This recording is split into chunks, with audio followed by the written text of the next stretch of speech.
Ladies and gentlemen, welcome to tonight's next edition of the NASCAR Chase for the Cup 2005 Custom Schedule Season. 6 races to go in the hunt for the championship with our driver Greg Biffle as he comes in with a 175-point lead over Dale Earnhardt Jr. and a 256-point lead over third place in the standings Jeff Gordon. Qualifying on the front row for the 6th straight race is going to bring new challenges around this very tight half-mile short track, a triangular short track at the Levi Strauss Signature Speedway for the running of the Signature 400. Like and subscribe for more daily NASCAR content as we get into tonight's stream. Live realistic commentary for the NASCAR video game stuff during the week, as well as the real races on the race weekend. And tonight we have a special one. Again, I mentioned 6 races to go in the season. This is the final fantasy track on this Cup Series season. And this is our last race in the Cup Series on this game for the next few days. We'll have some Busch Series race in the next couple of nights on the channel. But tonight, we're going to have 5 races to go in the standings when the checkered flag flies. And we'll see who is going to put themselves in the best position. Now, Greg Biffle does have just over a 1-race lead in the point standing. So no matter what happens today, even if Biffle DNFs, Dale Jr. goes on to lead the most laps and win, Greg Biffle will still have the points lead following this race, but the idea here is to just try and manage that gap, and hopefully he can keep this big of a points lead or around that when they head to Talladega for the season finale in a couple of weeks. Derek Booth, Mark DeMars, welcome to the stream, being the first down in the chat for the stream tonight. I will say, I wish I was live for qualifying because something crazy has just happened in qualifying a few minutes ago that I don't think has ever happened in channel history.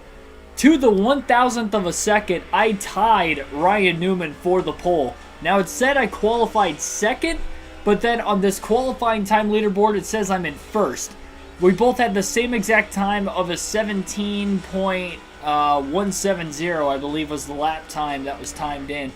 I don't know if we're going to be actually on the pole or if we're going to be second as it told us. I don't know what the tiebreaker is. If the tiebreaker is the most poles on the season, we are the top 2 in poles, and right now I believe it is 11 poles on the year for Greg Biffle and 4 for Ryan Newman. So I believe if that is the tiebreaker, we will be on the pole. If that's not the tiebreaker and it's wins, we'll have the tiebreaker as well. If that's not the tiebreaker when it comes to qualifying, maybe it's point standings, we would have the tiebreaker there. So I don't know exactly how they determine the tiebreaker when it comes to qualifying procedures, especially in 2004. But we'll find out here in a matter of moments. Those are the 2 drivers on the front row. But yeah, to the 1,000th of a second, we have the same exact lap time. Insane. I don't remember that from any other qualifying sessions I've had in any series on this game. NASCAR Thunder 2004, NASCAR 21 Ignition, NASCAR Heat 4, NASCAR Heat 5. I don't think we've ever had that on the channel, so that is a channel first. And now let's have a channel first Cup Series race at Levi Strauss Signature Speedway. Ryan Newman is on the pole for this one. Green flag is in the air, and we are underway. Change of the paint scheme once again for Greg Biffle in the 16 car. The Granger scheme is back for the first time in a while this season. Biffle able to get down to the bottom lane on lap 1 pretty quickly. And into turn 3 they go. Tony Stewart will lead lap 1 from the 3rd place starting spot, getting by both Greg Biffle and Ryan Newman on the opening lap. And Dale Jr. trying to work his way to the inside of Rusty Wallace for 4th. A lot of cars moving around in traffic. I will say Greg Biffle doesn't feel comfortable with this setup. It is fast, but it is all over the place. Sometimes he is loose, sometimes he's tight. It seems like corner entry, he's a little on the loose side in turn 3. That is the more banked of the 3 turns around this racetrack. And as far as middle to exit of the corner, he feels tight. So not sure how they're going to be able to fix that going forward, but you'll likely see some adjustments throughout the course of today's race as we get into the longer run. I did practice quite a bit before the start of this one, before hopping into qualifying, which is probably why I did so good in qualifying. So I didn't think going into practice I really had a good feel for what the setup could be, with this being the first Cup race here. But Tony Stewart leading the way early. Biffle just trying to stay out of trouble in this one. He comes into this race with 3 wins in the last 4 races, including back-to-back wins coming into this one as well, winning each of the last 2 nights, in fact. Or sorry, winning last night. He hasn't won the last 2 races, but he has won 3 of the last 4, as I mentioned.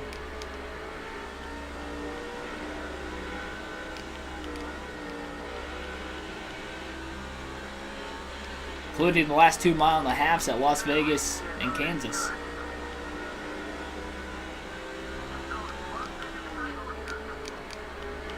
Daytona International Speedway, welcome to stream. Talladega is the closest NASCAR track to you. Were you there last weekend? Out of curiosity? Looking to the inside of Ryan Newman. Off the exit of turn 3. Battle for second place as Tony Stewart's pulling away right now.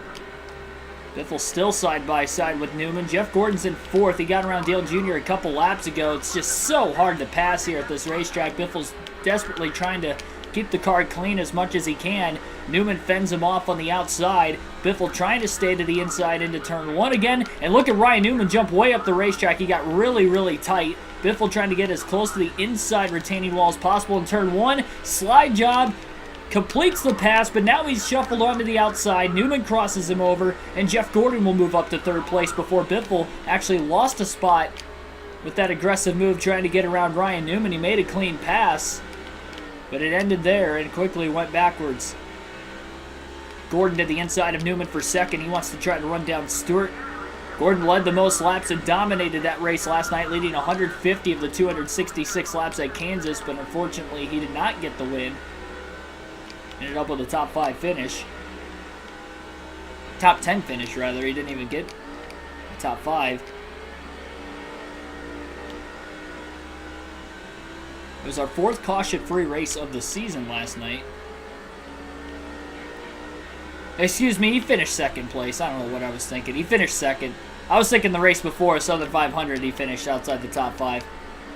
Gordon finished runner-up last night after leading the most laps. Biffle did lead a lot himself, leading 113 laps of the 266 in the race, but not as many as Jeff Gordon.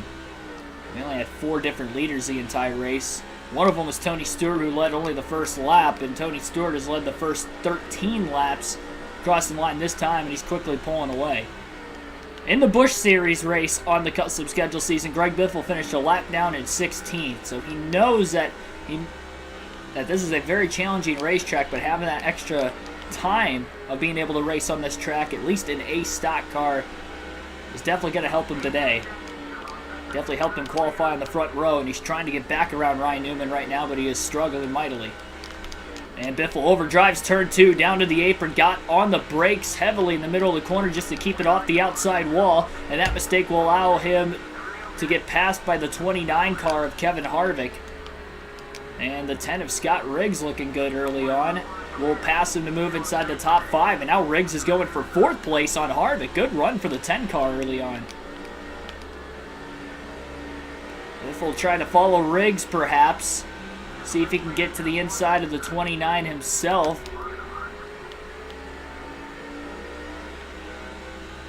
I don't think he's going to be able to do that.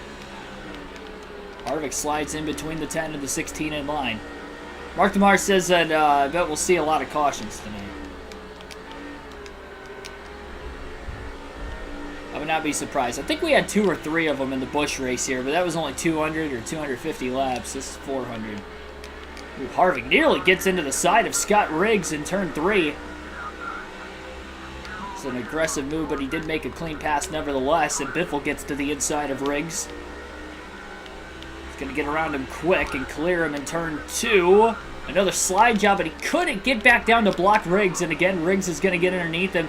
Biffle keeps making the passes in turn 2, but he can't actually hold the bottom lane with entering in as sharp at an angle as he has been, and Dale Jr. moves in front of Biffle now, as well as Scott Riggs, and Biffle continuously going backwards, and Elliott Sadler will get around him for 7th place. So Greg Biffle has a decent car in this one, maybe a little bit more on the trimmed out side of things for qualifying because he knew track position was going to matter. He's struggling to pass cars in this one, but seems like when he does make a pass, he actually ends up losing more spots than what he gained going into the lap. Reagan Fan 6, welcome to the stream. Riggs and Sadler battling for the 6th place position side by side. Biffle's really struggling in turn 2 right now. It's a corner you can hold nearly full throttle, and he is struggling to do so. Rusty Wallace putting a lot of pressure on the 16. Matt Kenseth inside the top 10, looking to the inside of Wallace into turn 3 for position. And he's going to get there, making the pass for 9th.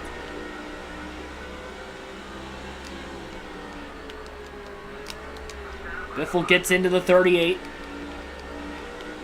Kind of stalled Biffle out just a little bit. First time Biffle's made contact with anybody in this 124 laps in on a new, very, very tight, and he got half-mile short track. Sadler going really wide in turn 1. That's going to open up a lot of room for Greg Biffle to try and make a pass. Can he stay to the inside of Sadler? Into turn 3 they go, side by side. Biffle will clear Sadler. And he's not going to get crossed over that time either. Probably because the pass wasn't in turn 2. Now he gets to the inside of Riggs potentially in turn 1. Trying to get to the inside of him in 2 and still can't do it. Riggs is definitely flirting with losing that spot to Biffle. Really chopping Biffle off on the exit of turn 3.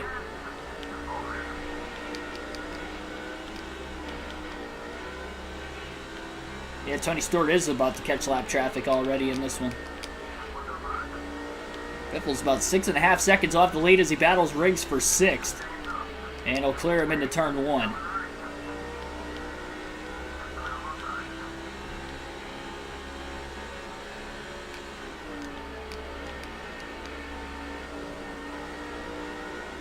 Solid finishes is what Biffle's looking at going forward. Even if he doesn't win a race in these final 6 to end the season, this little hot streak he had and a flare-up of 4 straight top 2 finishes as Harvick gets sideways in turn 2.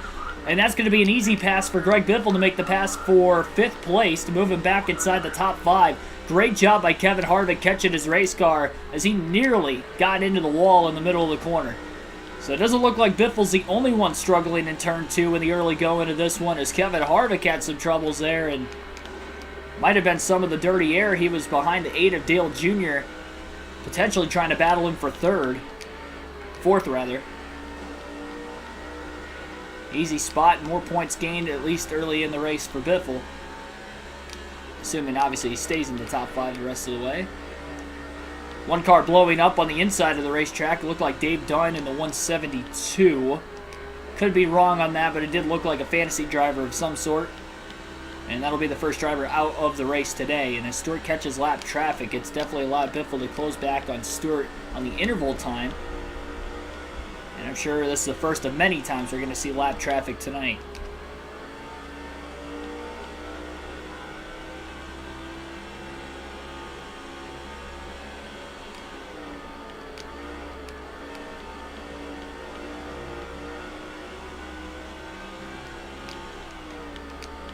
Dale Jr. going really wide in turn 1. Biffle hits his marks beautifully on the bottom. Had the left sides down on the apron.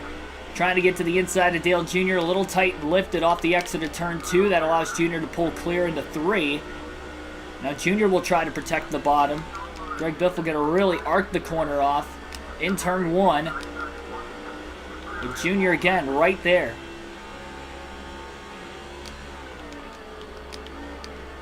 Jr. going wide in turn 3. Biffle again to the bottom. Beats him back to the gas off the exit of the corner.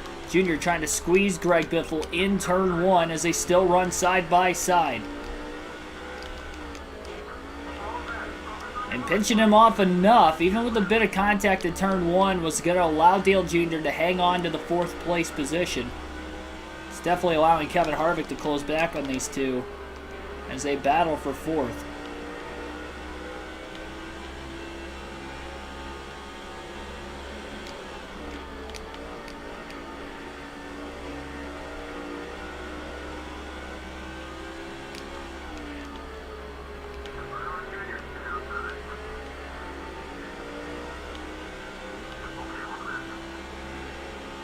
Not the final short track race of the season. We still have the Bristol Night Race for the Sharpie 500. That's the 3rd to last race of the year. And our next race on this custom schedule season will be Sunday afternoon at noon Eastern Standard Time at Watkins Glen.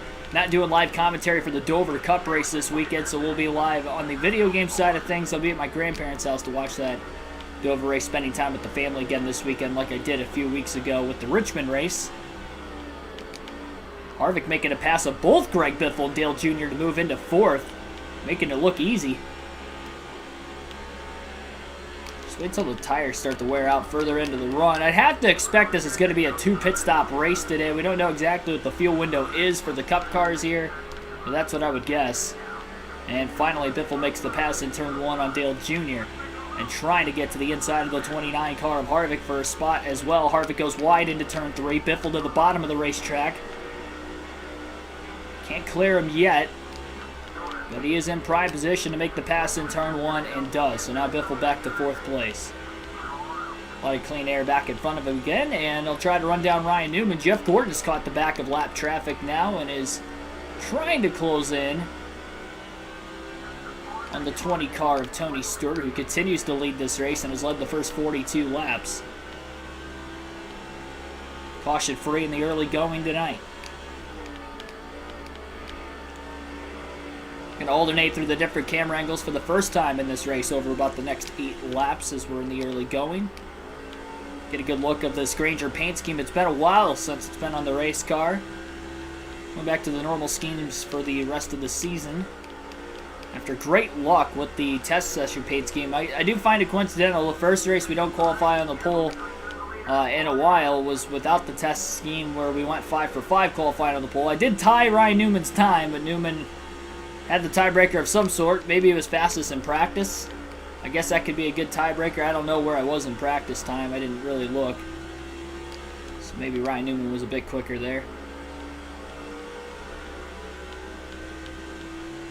It definitely seems like Tony Stewart's struggling in lap traffic, because even though Biffle was having a good battle with Dale Jr. for quite a bit of time, he's less than 3.5 seconds off the lead in closing. But Biffle has not caught a lap car himself yet either.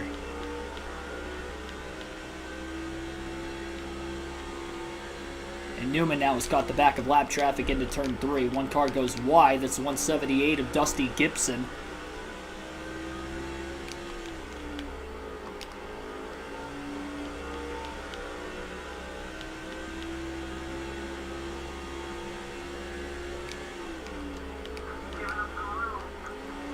Gibson stays wide in turn 3. Greg Biffle closes on him. Oh, Biffle gets into him. A little bit of contact. I don't know if Biffle wanted the first lap car he caught tonight. Doesn't want that to be a tale of things to come.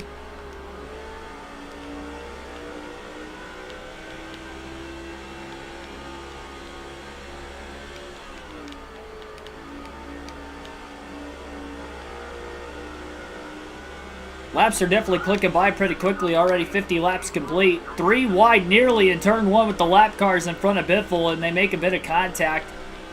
Wimmer and Craven got together. Kyle Petty on the outside. Ryan Newman had just passed him right before that. And now Biffle looks to the inside of Petty, gives him a little nudge. Still side by side off turn 1. Biffle hasn't cleared him yet. Should get him in turn 3. And he does. Slides in line now behind Craven in the 32 car.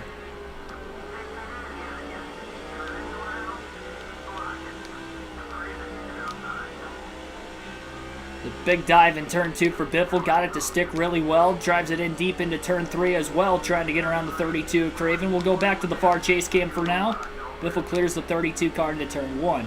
Jeff Gordon has just taken over the race lead in lap traffic on Tony Stewart, as Gordon seems to be getting through it better than anybody else in the field right now. So 5 bonus points for Jeff Gordon leading his first laps of the race after Stewart led just over the first 50 laps in this one. But he has been ran down. Not sure where Gordon qualified. I know Stewart qualified 3rd.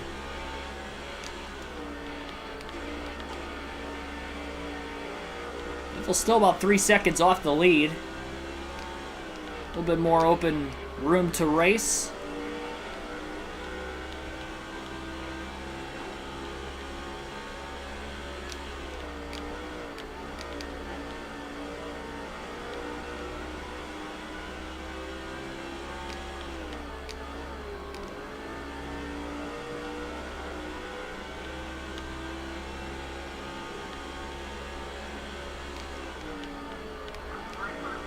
And the right front's starting to wear out pretty early in the run. lap 57. I don't think they've hit halfway on fuel yet.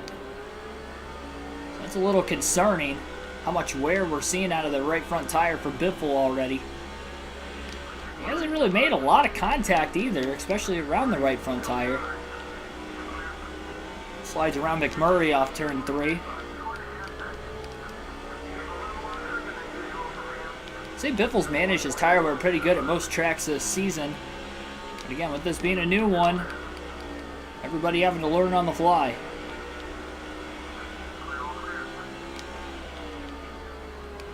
Did not run this long on tires in practice either, so this is definitely a new feeling for the race car. Although it doesn't feel much different than what it did earlier. You can see the lap times have dropped a couple tenths of a second already. Not even halfway through the fuel run. We're going a bit wide himself in turn 1 as he catches closer to the 12 of Newman. Newman going wide in 1 himself as well in turn 2. And Biffle really closes the gap. Backs up the entry to turn 3.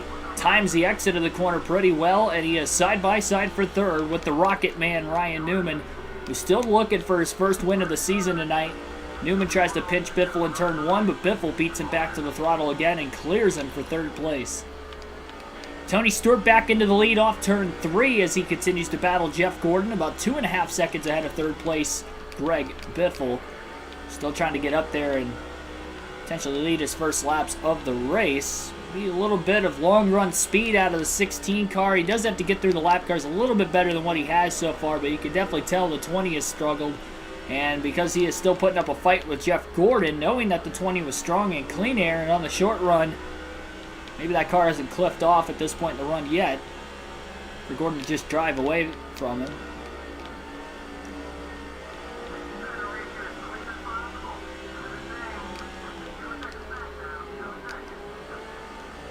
Kurt Busch is towards the back of the pack right now. That's kind of surprising. He's in the top 10 in points.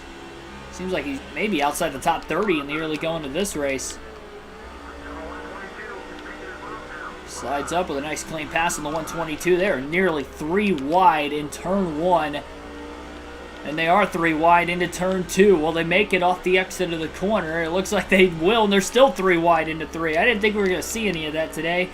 But we're seeing it now, and now there's more 3 wide in the lap traffic behind the group that just was 3 wide, and they'll cycle down to 2x2 into turn 1 again. It is getting dicey with a lot of heavy lap traffic not far in front of the 16 of Biffle.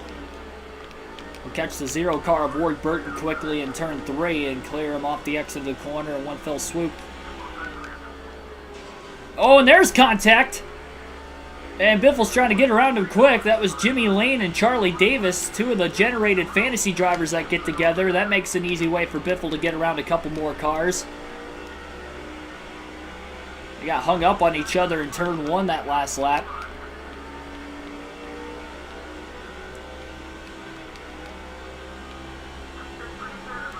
"70 laps caution free." These guys might be getting a little restless right now. Track position is going to be so big, but with this being a new track, we don't know what the pit strategy is going to be like in this as far as fuel and tires. Tires are definitely going to be at the utmost importance. But you don't want to be back in heavy traffic either. We'll bump and run on Joe Nemechek as soon as Greg Biffle caught him.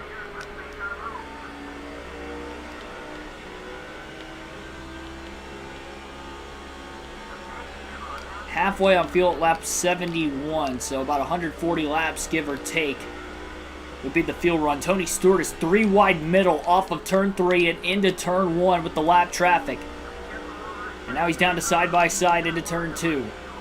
But he is crammed right now, and he's losing pace from the 24 of Gordon, and Biffle's closing in on him quickly for second. Just got put 3 wide middle again with Kurt Busch getting around him in the 97 car. Here comes Casey Mears nearly getting into the left rear corner panel of the 20 that time as well. And Mears stuffs it into turn 3, 3 wide. Biffle slid in the middle of the corner. Stays in line right now behind the 97 of Busch. Biffle does not want to go 3 wide himself as he's just going to be patient behind his teammate Busch. A little too patient. He couldn't stay underneath the 5 of Labonte. Now we'll be able to get around Terry in turn 3 and to the inside of Kurt Busch before Busch got back to the inside of Mears again. So yeah, definitely a two-stop race, which I kind of figured it was going to be around there with it being a half-mile racetrack. Figure the fuel window is going to be similar to what it is at Martinsville and Bristol. Biffle trying to get underneath Casey Mears in the 41. He's there. Can he stay there? Oh, contact! I think Mears was trying to get to the inside of the 6, but Biffle was well already there. Biffle slides around both of them off the exit of turn 3. That was a pretty violent hit. Even at these slower speeds with it being a short track, Mears goes way up the track over driving turn 2. I don't know if he had contact with Mark Martin or not. Stewart's ran away from Biffle a little bit as Biffle struggled a little bit more in the lap traffic, and Stewart may be running down Jeff Gordon again. Biffle about 1.2 seconds off to lead himself. The 177 car just scraped the outside wall off of turn 3. Biffle gets into Mears. Or sorry, that's the 9 of Casey Kane, rather. Another dodge. Slowing him up a little bit, and he lost a couple tenths of a second to Gordon this lap in turn 1 with the contact with the 9 car.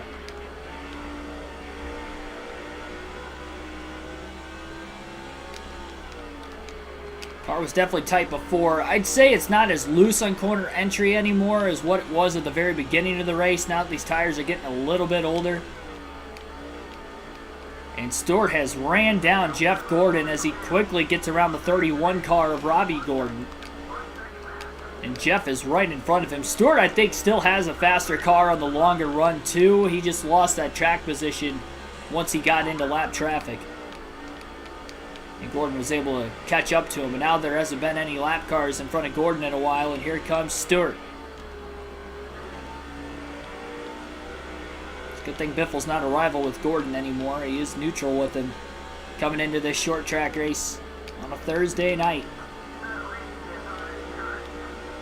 Top 3 within about a half a second of each other after 83 laps of caution-free racing at the Levi Strauss Signature Speedway tonight. Biffle gains on Stewart in turn 2. He's all over his back bumper into turn 3. Makes the dive. Stewart didn't make a mistake. Biffle just flat out beat him through turn 3 and clears him for second place. Gordon nearly gets hung up behind Hank Grigsby in the 153 car. Finally gets underneath him in turn 2. Biffle charges hard into 3, under Jeff Gordon. Will he get around him? Clean pass. New leader, Greg Biffle, at lap 85 after qualifying second, finally leads his first lap of the race tonight. As Gordon got hung up behind the lap car, the 153. Biffle didn't pick him behind the lap car, but he took him 3 wide. First time Biffle's been 3 wide today, and luckily they were side by side by the time they cleared the 153 off the exit of turn 3, and Biffle had also cleared Gordon. Gutsy move to try and make the move that quick, but Biffle did not want to hesitate. So, yep, as Mark Mars stated, 5 bonus points for Biffle finally leading his first lap. Still running a few tenths of a second off his fastest lap in the early going of this race. But now he has much needed track position. We're still about 50 laps away from green flag pit stops. Unless anybody decides to short pit, which would be a huge gamble on this racetrack especially. You're going to lose a couple laps on pit road. Pretty long pit road's a really short racetrack.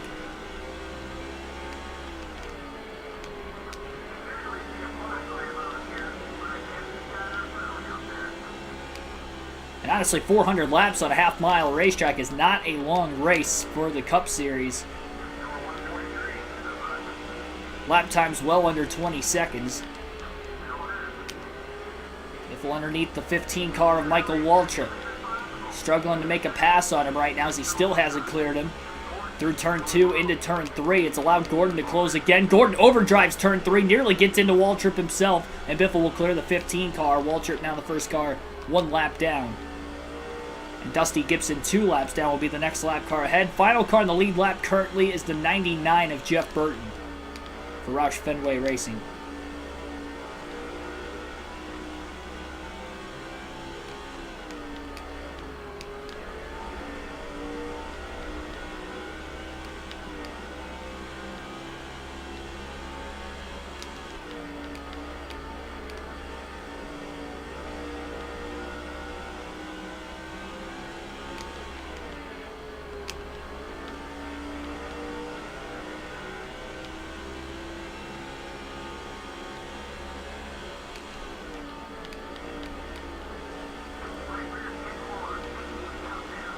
Now the right rear tire is also getting a little bit worn. Biffle has a little over half a second lead on Gordon. I gotta say though, for the most part, Biffle's hitting his marks. He struggled in turn 2 early, but I think as he's just getting more laps under his belt at this new racetrack for the Cup Series, he's finally making passes over and over again. Very risky situation right now, running nearly 3 wide with the lap cars. He is trying to get around Jeff Burton. He is struggling to do so. Luckily, he hasn't made any contact with any of the lap cars and spoke a little too soon. Got into Gibson off turn 3 as he slid up the racetrack, trying to power back into the throttle. Finally clears him this time. But Jeff Gordon has closed the gap from about 0.6 of a second off the lead to about 0.2 of a second off the lead. And Biffle gets into the wall now for the first time today, off of turn 3. Gordon overdrives turn 1. And Jeff Burton's going to get his lap back. And Biffle quickly crosses Burton over to get down to the bottom as quickly as he can and puts Burton a lap down again. And Gordon's stuck behind Gibson and Burton again as well as Burton overdrives turn 1, goes a bit wide and stacks Gordon up a little bit more. And now there's clean air in front of the 16 car once again. A little bit of a scare of almost losing the lead to Jeff Gordon after a bit of a mistake in turn 3. 2 laps in a row for Greg Biffle. We'll be at lap 100 this time by, which will mean we'll be a quarter of the way through tonight's race already as we remain caution-free. It took about a half hour. This race is flying. This could very well be a 2-hour race tonight for the Cup Series. This could be very quick, unless we get a lot of cautions, obviously. But so far, so clean, at least by short track racing standards. And remember, we have had 2 half-mile short track races go caution-free already this year. Martinsville was the most recent short track race under the lights, 500 laps caution-free, and then the Bristol Food City 500 day race also went caution-free. That was the first caution-free race of the year, very early in the season. That was a 500 lapper. This one's only 400, so it's a little bit shorter. We're seeing a trend. It's the half-mile short tracks that are staying caution-free from what it seems like.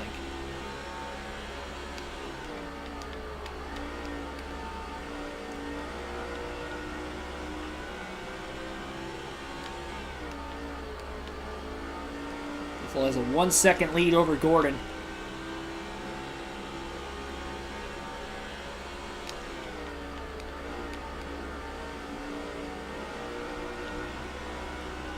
If we do get any cautions and restarts in this one, it'll be interesting to see how Biffle will do on the restarts. I wonder if maybe he's just got a better long-run car, but his short-run car isn't as good, and that's why he dropped back to 8th place at one point in those first 50 laps before trying to move himself forward. That trying to pass the lead lap cars is even harder than the lap cars. 44 car way up the racetrack, similar to what happened to Kevin Harvick earlier in the race. He was behind Dale Jr. racing him for 4th at the time.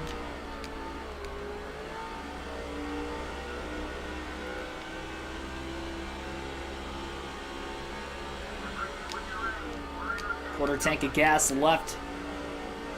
We're probably going to be able to go around 35 more laps before he has to pit for fuel.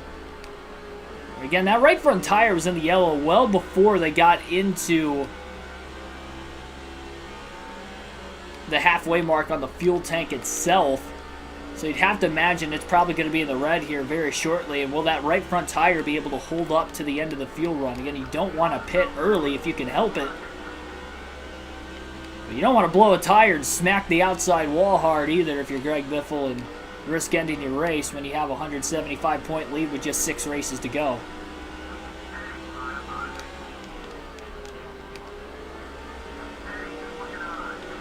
Kyle Petty goes another lap down. Brian Vickers' final car on the lead lap in the 25 for Hendrick Motorsports. And he's not going to really hold up Biffle much here. He'll surrender his lap. Wondering if he was going to put up a fight trying to allow his teammate Gordon to close in. But I think with Gordon dropping back just a little bit, not keeping up with the 16 car the longer and longer this run goes, Vickers just decided it wasn't worth it this early in the race. Big pass in turn 3. That right front tire, that last lap in turn 2, went into the red for Greg Biffle.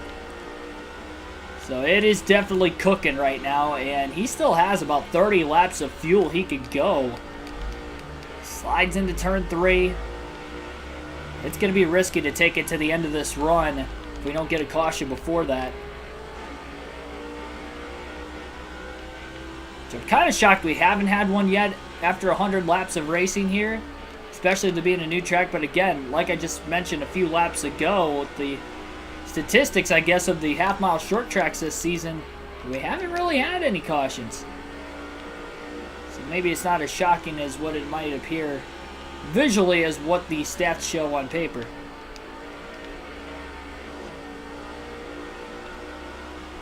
Could be a way to think about this race going forward if you did decide to short pit that final stop as well later in the race.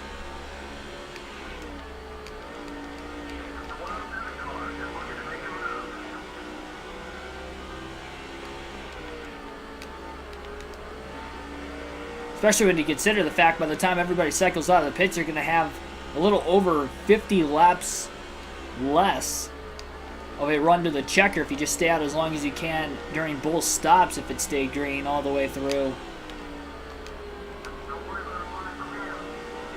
Versus how the first couple runs could go caution-free during the course of the fuel run as it is. You can go a little over 140 laps roughly. You also wonder how everybody else is managing their tires. With Biffle pulling away right now, maybe he's just not managing them as well on the longer run, which is why he's got better long run speed. He's just pushing a little harder.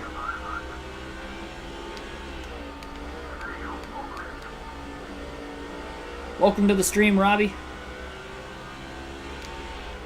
Bobby Labonte going to go a lap down. Jimmy Johnson, who has back-to-back top 3 finishes coming into today's race. One of the last cars on the lead lap right now. He won the Southern 500 2 races ago and then finished 3rd at Vegas yesterday.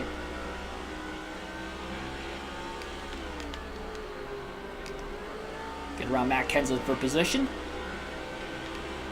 Biffle laps Kenseth. He'll be the only Roush Fenway Ford on the lead lap. Kurt Busch, Mark Martin, Jeff Burton already a lap down. Biffle trying to get around Ricky Rudd in the 21 car right now. Rudd holding him up, trying to make it to the first set of pit stops. Maybe hope for a quick caution. So they can remain on the lead lap. After making the 16, use his right front tire a little bit more. Labonte goes up the racetrack.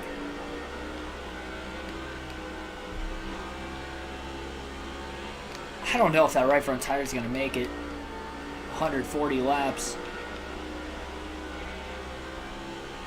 Really one of the first times Biffle's been even concerned about a tire blowing before the end of a run all season long. Not think that that was going to be a problem coming in, but that's because we haven't raced in the Cup Series here before either.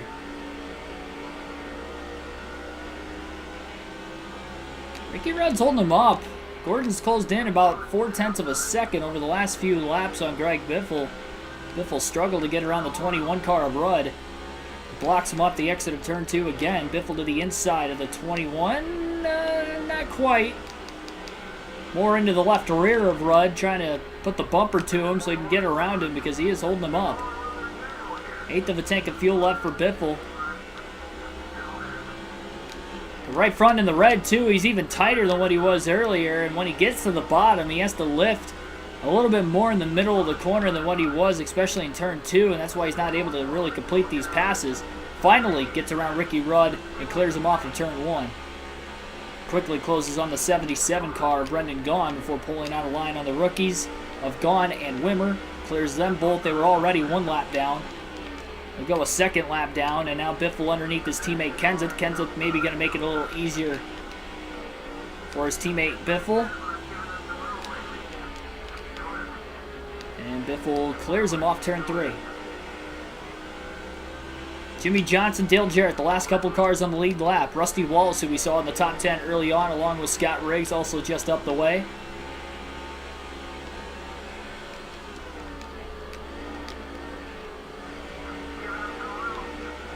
Jimmy Johnson running the Pride of America car again tonight. One of the A few times this season we've seen him in that car. Have to watch it to see if anybody's going to try to short pit anytime soon as well. Could cause an accident. Biffle's on the inside of a car that he's unaware will pit. There is one car on pit road, but I think that was the driver that had blown an engine earlier. Biffle will clear Johnson off of turn 1 to put him a lap down. Labonte battles him for the free pass position alongside Matt Kenseth. Johnson wiggles quite a bit in turn 3, and Labonte will get underneath him off the exit of the corner. Dale Jarrett staying extra wide off the exit of turn 1. Biffle on the inside of him. We got really tight in turn 2, and he couldn't actually get to the bottom. Biffle had to stay more in the middle lane. Jarrett gives the 16 plenty of room again in turn 3, and Jarrett will go a lap down, so he did not really put up much of a battle. 3 wide with the lap traffic up ahead. Rusty Wallace trying to get around Scott Riggs for position. Dusty Gibson, who's already multiple laps down, is on the outside, and they'll clear him into turn 3. Looks like Gibson's getting in the way of Riggs again. We got a big stack up, it looks like, on the track map. I think something might have happened off turn 2. It just looked like the lap traffic got a little heavier. Biffle started checking up in turn 1 a little extra that time, just in case, and that actually cost him a little bit of his lead, down to 1.1 seconds now over Gordon and Stewart. Sean Derriman, welcome to the stream. Congrats on the win last night. Thank you. It was a pit strategy win, that's for sure. And it sounds like we have our first takers onto pit road. And will Biffle's right front tire be able to make it? Remember, if he's the cause of a caution, you can't pit for fuel or tires. If he does, he has to take a pass-through penalty, and that is not something he wants. Which I guess if he blows a tire, he would definitely have to pit under the caution, so that would be the circumstances. But he also doesn't want a short pit either on this racetrack in case we get a caution. Because we haven't had one yet, you have to assume we're getting close. Everybody trying to push it on their tires, push it on fuel as far as they can. Biffle's going to pit at lap 140 regardless. As long as we stay green long enough. Lap cars coming out of the pits, down on the bottom of the racetrack. Biffle had to go to the outside in turn 2. And Jeff Gordon is very slow right now. I think he just came out of the pits. The 178 car kind of checked up. Biffle got into the back of him. More lap cars coming off of pit road just up ahead. Biffle to the outside of Dale Jarrett. It's not going to work. Biffle needs to get to the bottom here pretty soon. And does into turn 1, but he overdrives the corner. Everybody on fresh tires around him right now, except for Gibson, who gets to pit road.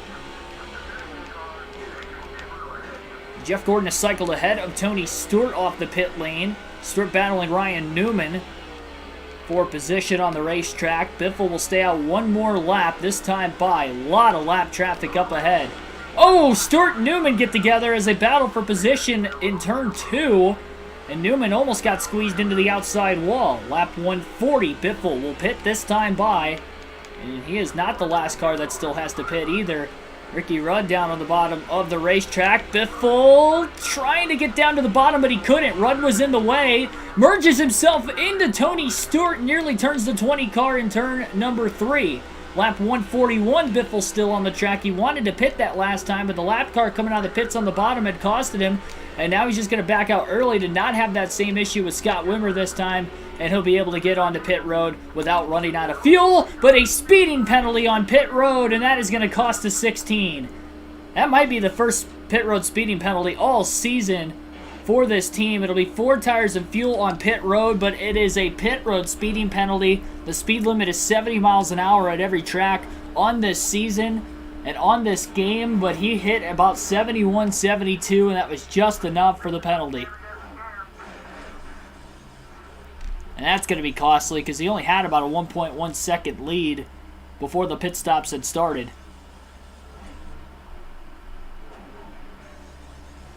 Track based off of Concord, right? I'm not sure exactly what you mean by that. Like based in Concord? I know in Concord's Charlotte Motor Speedway, but I'm not sure. It's like miniature Pocono in my eyes. Ward Burton's still on the racetrack.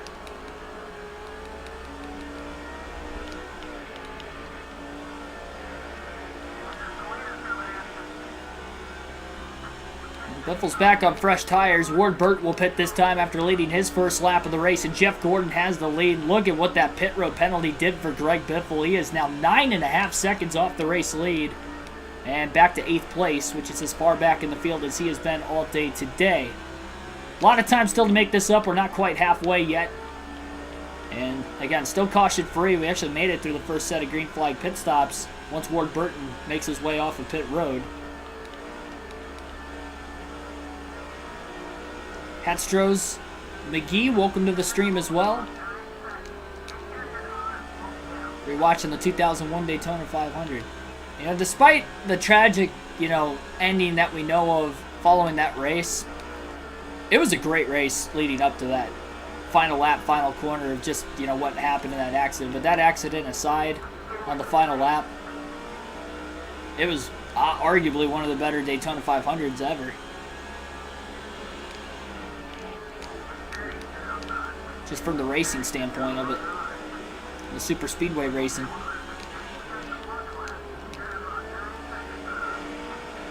It's a triangular track closed. Just recently closed it. Oh. I have no clue.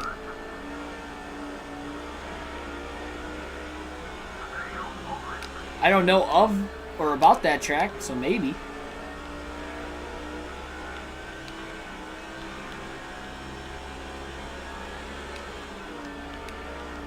At least Biffle's right front tire is able to make it. It's amazing how much more grip he has. Elliott Sadler would be for position. And Biffle would have actually cycled out of the pits in 7th because Ward Burton had not pit yet when he had cycled off of pit road. That's why Greg Biffle is where he is now. Trying to get around Sadler. He's on the rear tires a bit in turn 3. Trying to get to the inside of the 38 car in turns 1 and 2. Not going to be able to do it there either.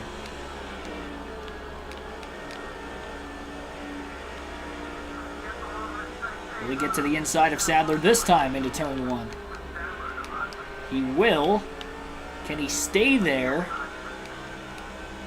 Through turn 2, he will. And now will he complete the pass in turn 3? Again, yes, he will. The lap car on the outside kind of held Sadler up a little bit, seemingly getting picked behind him. Sadler had the lift and kind of back into line behind Biffle in 7th place himself. Biffle up to 6th.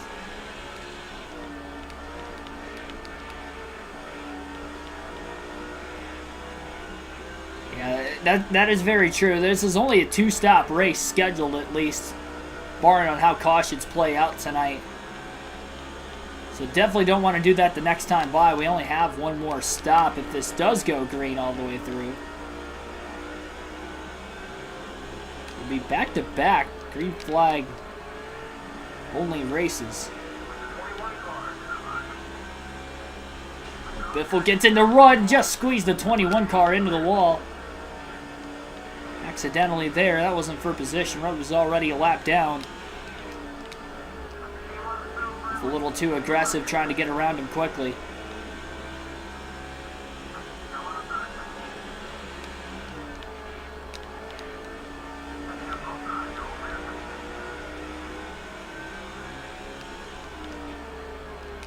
This had a pretty clean race though otherwise for the most part today.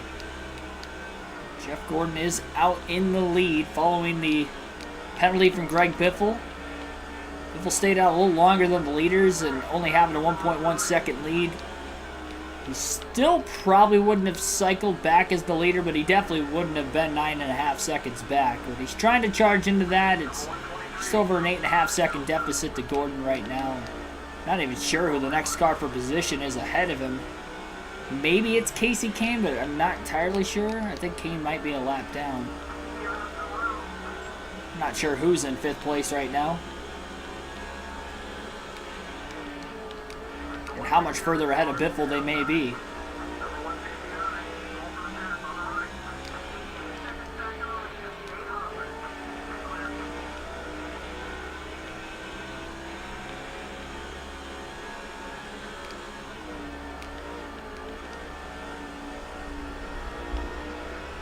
Biffle just 1/1000th of a second off from his fastest lap in the race.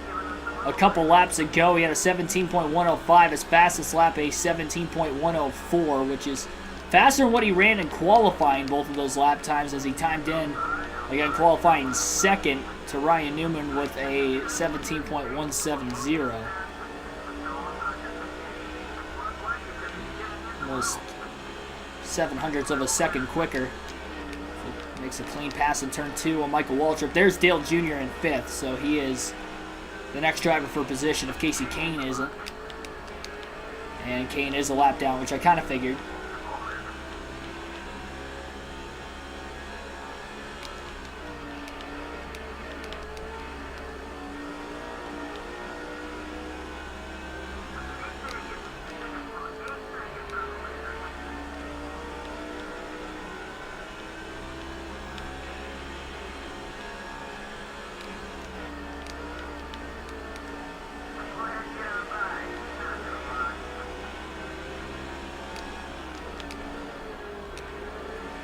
And Kevin Harvick right in front of Dale Jr. as well, maybe for position.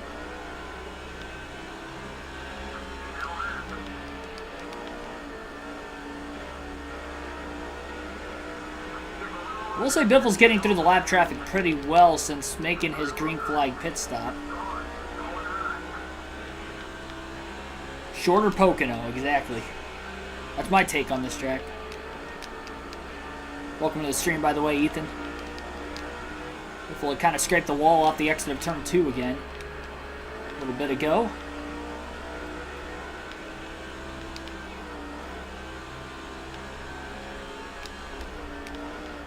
Junior got a bit sideways in turn 3, goes wide, almost squeezes Vickers into the wall.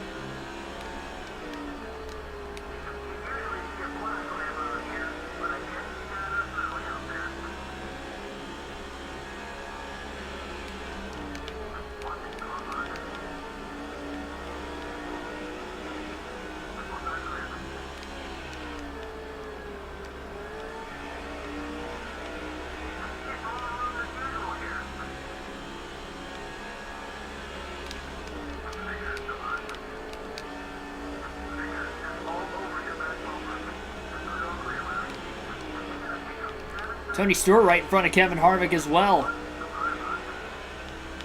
Could have a 4-car battle for 3rd place very shortly.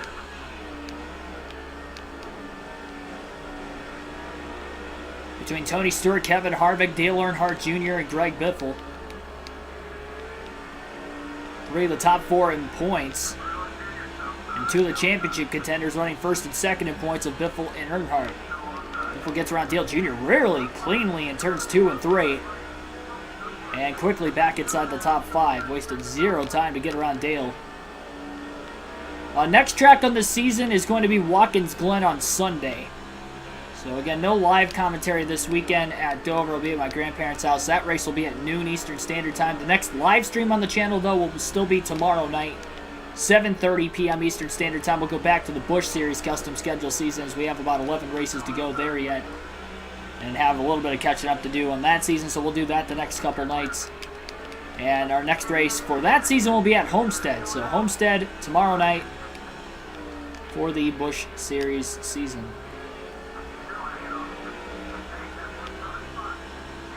Biffle gets around Harvick, gets into Joe Nemechek a little bit, turn 2. Stays in front of the 29 car, though.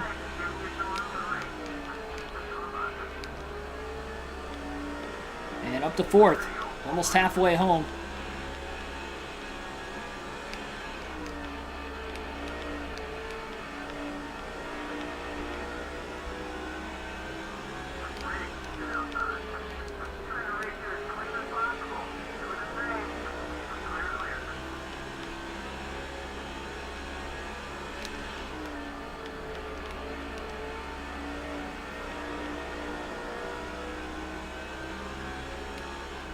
Three wide in turn 1, all lap cars, 171, and then the 88 of Dale Jarrett, the 42 of Jamie McMurray. They'll merge single file off the exit of turn 3. Biffle's closed on Stewart for 3rd. Stewart's been going a little bit wide almost every corner the last couple laps. Biffle will get around him as he goes wide in turn 1 again. and quickly makes the pass for third place and gets to the inside of the lap car of McMurray.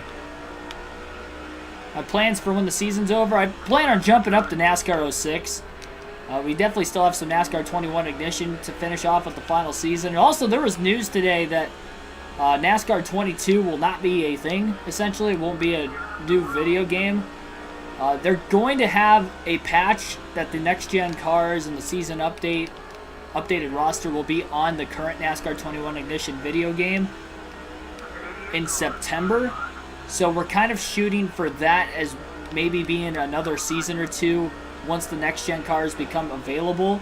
And I'll let you guys fan vote for one of those seasons as far as who I race as with the updated roster. As far as NASCAR 21 ignition now, this is still technically the final season. So whatever NASCAR 22 would be available, that is what we're looking at our NASCAR 22 being, with just a couple seasons of it. I don't plan on doing a career mode again or anything of that nature with that game. So that will be coming up a little bit further in the future, probably about, what, 5-6 months from now yet. Still a ways away, but NASCAR 06 is what I plan on jumping to next. Total Team Control, the EA Sports series of video games for NASCAR.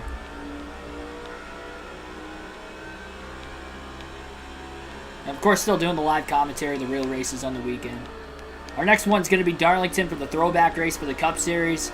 And then doing back-to-back weekends, as I'll be doing the All-Star race the following weekend as well. And then after that weekend, I'll be at Indy for the 500, the Indianapolis 500. So I won't be doing commentary for the Coke 600 that weekend because I'll be out of state at a race. And then I'll be at Gateway that following week. So I think Sonoma the week after that would be the next live commentary, if I'm not mistaken. Actually, no, I do plan on, well, I might have to do some shifting around. So I originally planned on doing the Xfinity Series commentary for the race at Portland, which is the same weekend as Gateway. The problem is that Saturday, I planned on leaving anyway, but that Saturday, my grandpa, which I just got word of a couple months ago, got inducted into our local Dirt Tracks Hall of Fame. And the commencement ceremony is that Saturday before Gateway. So I'm already looking at leaving Saturday night to drive to Gateway for the race Sunday morning. After the commencement, which is during the day, because I think they actually have a race later that night, so it's not like it's going to be a super late night for me the night before the race driving or anything like that. Probably one of those things where I'll drive a few hours before it gets dark, and then, you know, when it gets dark outside, probably just hit the hay for the night and then drive the last like 3 hours or so in the morning, because it's only about a 7-hour drive for me total, so it won't be too bad. So it's definitely a track I can get both in. But with that happening that Saturday, I was originally supposed to do the Xfinity Series Portland race. I'll probably end up doing an Xfinity race maybe at Charlotte that weekend of the Coke 600. I think I'll just do that live stream instead. Being it'll be the Saturday night before the Indy 500. Or maybe the day before. Whatever, I don't know if it's a day or a night race, but whatever the case is, that's probably what I'll end up doing there.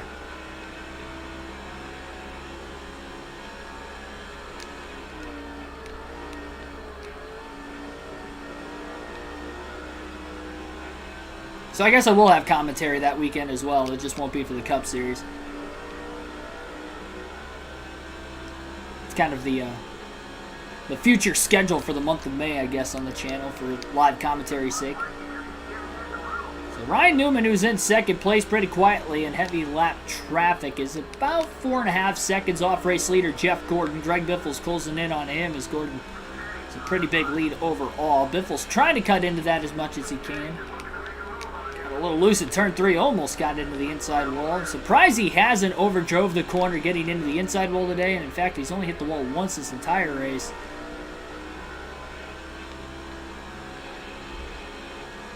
He was nearly sandwiched 3 wide middle. He remains in front of a bunch of lap cars. Looks like they're 3 wide and turn 1 way up ahead. Contact with the 107. We'll make the pass on him for position.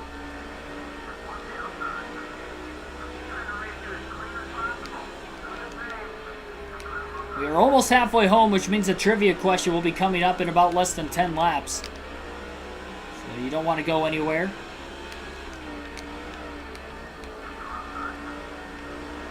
Ryan Newman to the inside of lap car Jimmy Johnson.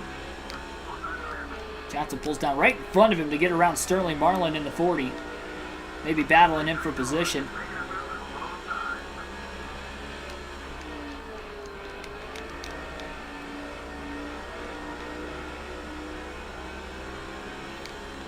Marlin trying to cross Newman over, 3 wide. Sandwiching the 12 car right now.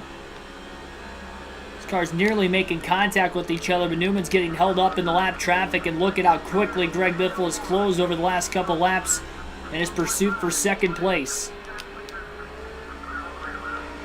Newman back to the inside of Sterling Marlin. Biffle now to the inside of the 40. He actually got into him off the exit of turn 2. It's definitely going to help Newman clear the 40 of Marlin. Bit of a mistake there from Biffle.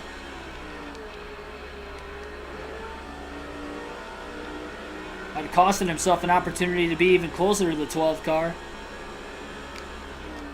About 4.5 seconds off race leader Jeff Gordon. Biffle got great rotation off the exit of turn 3 in his race car compared to the 12 of Newman, who push up the track a little bit. Biffle makes the dive into turn 1, and they are side by side, I guess, for second. Contact in turn 2, and Biffle will take over second place in turn 3 on Ryan Newman. Bit of an aggressive pass there at about the halfway mark, as we have now hit lap 200 and will be officially halfway this time by. So tonight's trivia question on the channel is going to be a Pocono-based trivia question. Means this track kind of reminds me of miniature Pocono, and we did not get to race at Pocono on this game because it's not in this game. So tonight's trivia question is, who is the last driver to lead 100 or more laps and win a Pocono Cup Series race? So again, the question to tonight's trivia is, who is the last driver to win at Pocono in the Cup Series while leading 100 or more laps in that race?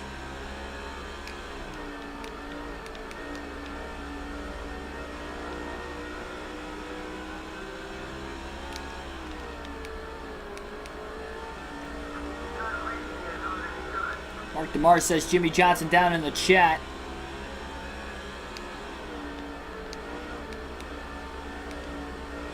Give you guys the answer to that question at lap 210.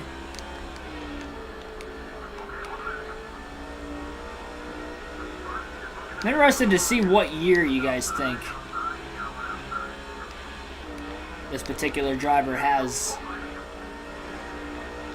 or won this particular race that I asked you guys a question for. Had a few more people tune in over the last couple minutes. Again, tonight's trivia question, as we're just past the halfway mark, is, who is the last driver to lead 100 plus laps and win at Pocono in the NASCAR Cup Series? That is tonight's trivia question. Presented by absolutely nobody. 3 wide.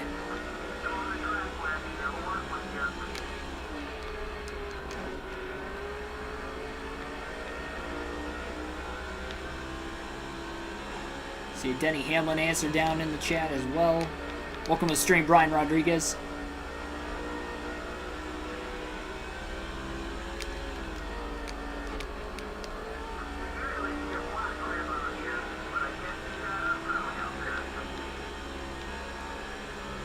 Give you guys the answer to that question in a couple laps. Lead is down to 3.1 seconds between Jeff Gordon and Greg Biffle. If you're just tuning in, also, Greg Biffle had a pit road speeding penalty during the first stop of the day under green flag conditions at lap 141 when he had pit. So likely looking at lap 312 being the next pit stop for Greg Biffle. So still about 100 laps away from Biffle's second and final stop of the day. Sean Derriman says no one. He doesn't think anybody's done it. Pocono's got a long history. I will say that is not the correct answer. He thought it was a trick question.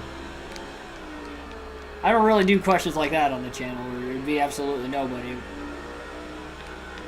Tricky guys like that. Bush giving a little bumper to Ricky Rudd, the 21.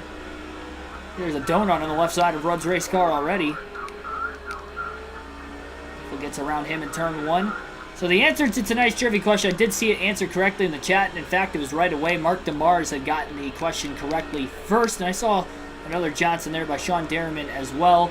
The answer to tonight's question is Jimmie Johnson. It was the June race in 2013. He was the last driver to lead 100-plus laps in a race and win at Pocono in the Cup Series. The next closest driver was Kyle Busch in 2017. He led exactly 100 laps, but ended up finishing 8th. He did not win the race. So he would have been the most recent driver to lead 100 laps at Pocono. And I will say that's going to be hard to do going forward if they have the stages split the way they have with the last couple Pocono races, since they ran the doubleheader and shortened the race length even more from the traditional 400 and 500 mile race length to 325 to 350. Because with the stage lengths the way they are, there's so much pit strategy thrown in with it that I feel like you're just going to have a rotating cast of leaders because of it. Almost got into Kurt Busch as they were 3 wide off the exit of turn 3 as he's trying to race his teammate clean. Kurt's already 1 lap down, and there is a little bit of contact between the 97 and the 16 that time. Biffle overdrives turn 3 after getting around Busch, throws the block on the 1 car. Busch goes up the track, and now the generated fantasy driver might get around him again.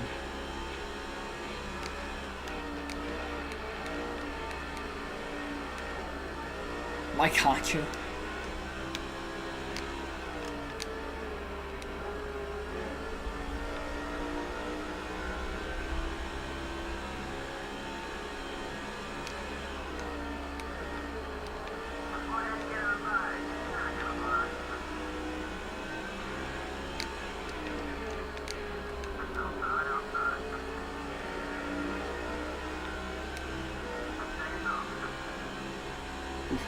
Biffle nearly gets into Hank Grigsby in the 153 car as well.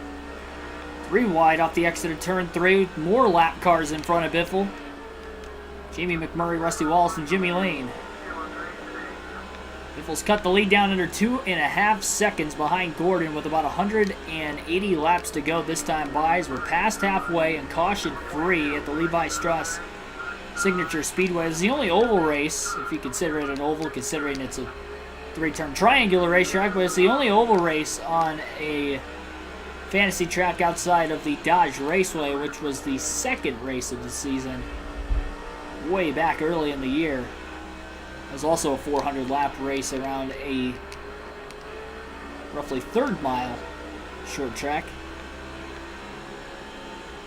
Oh, contact between Gibson and the 171. In turn 2, Biffle nearly got into Gibson. Got in the back of him earlier because he checked up because of somebody coming out of the pits too.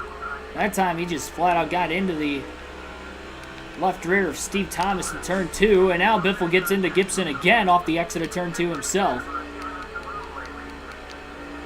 And 3 wide back behind Biffle. Back to 2.8 seconds off the lead, so he struggled through the lap traffic over the last few laps and has lost almost a half a second to Jeff Gordon, who continues to lead, and Gordon's trying to go 2 races in a row leading the most laps. Couldn't get the win last night, finished 2nd due to pit strategy giving Greg Biffle the win, but what about tonight? I saw a comment about some drivers maybe taking it on 3 stops today. I don't think that that's going to be the case. We saw drivers all pit within about a 10-lap range of Biffle, and that's not going to be enough to make it a 3-stop race today. Unless we have a caution, obviously, then maybe.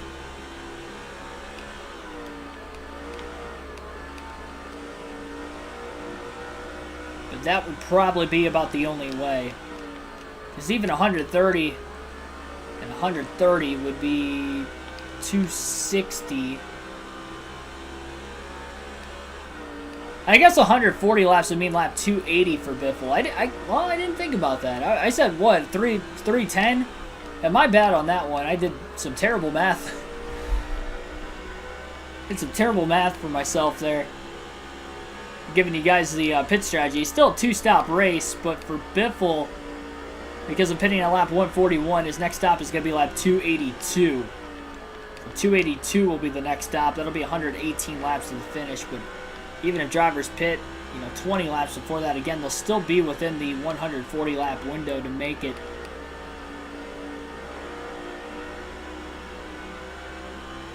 Blaney's having a breakout season despite not winning yet. Yeah, I agree with you. It's not all about winning. I don't care what the points format is. He's been consistently first or second in points all season. He's second in points right now. He's got the second most amount of laps led this year. I think he's got the second best average finish. I want to say the third most top fives, third or fourth most top fives. I think he's fourth behind Byron, Chastain, and Larson. Tied for the most top tens. Well, he was going into Dega. He didn't get a top 10 at Dega. I think Kyle Busch has the most top tens this season now.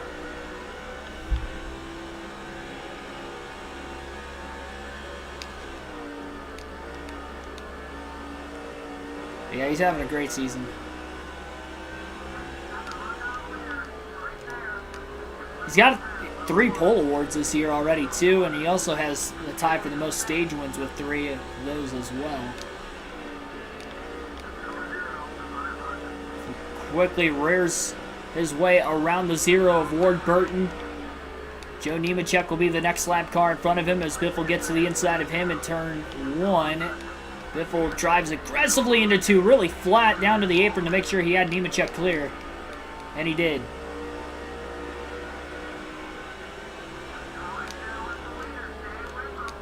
I heard of a motorsport race on Motorway. No, I don't know what Motorway is. Is that a track or a network or something? Yeah, Busch and Elliott tied for the most top tens. Yeah, Elliott did have a top 10 this weekend, too. Greg Biffle battles Jeff Gordon for the lead as he's finally caught him after the pit road speeding penalty nearly 100 laps ago. And Biffle drives to the inside of Gordon. He got around him cleanly the first time, and he'll get around him cleanly this time, clearing him off of turn 1 at lap 237. Just doesn't waste any time when he gets to the 24 car. Biffle's had a great long run car tonight. And he ran him down from a 9.5 second interval deficit to Jeff Gordon. Still doesn't plan on short pitting this final stop in case we get a caution. Because he can pit within those probably last 20 laps of the fuel window this time around to pit within the fuel window to make it on 2 stops, but again, doesn't want to risk that. Chastain has the most top 5s. Oop. In contact with Bobby Labonte in the 1 car. Allowing Jeff Gordon to close in again on the 16 of Biffle. Biffle overdrives turn 2. He got into the wall. That was just a mistake by Biffle. And Jeff Gordon is back in the lead. Crossover time, though, for Biffle in turn 1. And he clears Gordon in turn 2. 3 races in a row, we've seen the 16 and the 24 battle for the lead at some point during the course of the race. And Gordon didn't win either one of them. But can he win this one today? Filet-O-Fish at McDonald's is the greatest item, fight me. Welcome to the stream. It's very underrated, I will say that. I don't know about the greatest, but it's a good item. I don't eat it anymore because the last time I did, I threw up, but that's because I worked there and I ate it all the time. And this was back when I was there in high school. I don't think I've had one from there since, for obvious reasons. And if anything, I probably gave myself food poisoning because I threw up after eating it. I probably was the one that made it before I went on my lunch break. So, yes, there's a short story in and of itself that I likely gave myself food poisoning at McDonald's while I was working there. But I guess it was better me that ate that sandwich than somebody else. I don't know if that's actually factual or not. Somebody else might have made it, but knowing I've worked back in the grill area all the time, that very well could have been me that made that sandwich that day. And I went to the Metallica concert in Detroit that I told you guys I've seen it before that next night, and I was still sick. So that's why I was sick when I saw them the first time, was because I might have given myself food poisoning at McDonald's. So that's a small story in and of itself, like I mentioned. And that's the last time I think I've had a Filet-O-Fish sandwich from McDonald's. And we have a stack up in turn 2 as the 143 car had blown an engine on the bottom of the track. Biffle ran into the back of Scott Riggs. Gordon looking for the lead into turn 1. Not going to be able to get it from Biffle.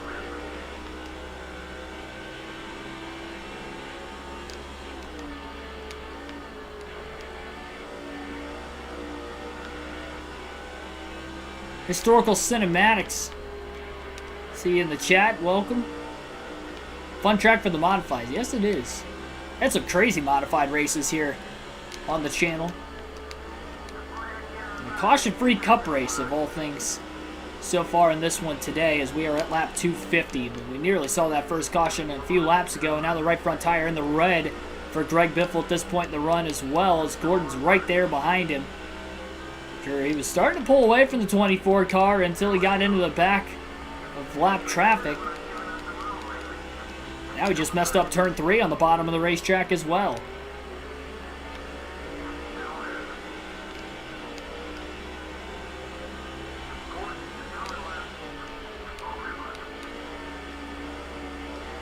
Biffle into Wimmer. And Gordon in turn 1 will take the lead. Biffle slides the tires on the outside. He's still stuck up high. And is losing a lot of track position. And is struggling to get down to the bottom lane. And he's in the wall off turn 3 as well. And Newman's up to second. Greg Biffle struggled over the last 10 laps or so.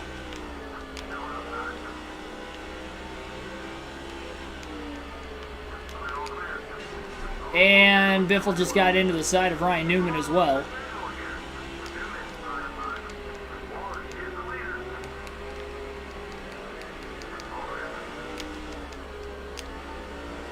Guess Biffle may want to consider short pitting. He's over 2 seconds off the lead now on Gordon.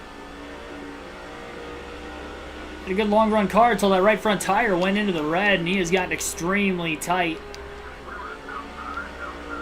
Pit window is almost open to the end of the race. And I think as soon as it opens, Biffle's going to pit. So I wasn't originally planning on short pitting, but it looks like he will now. Nearly gets into the wall off turn 3. Up into the marbles.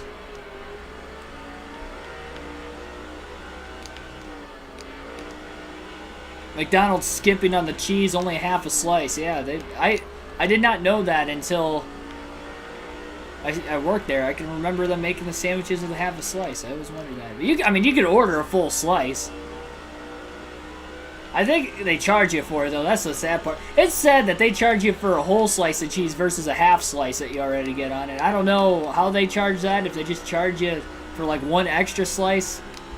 I don't know how that works exactly, and I can't remember. I haven't worked there in like 5 years.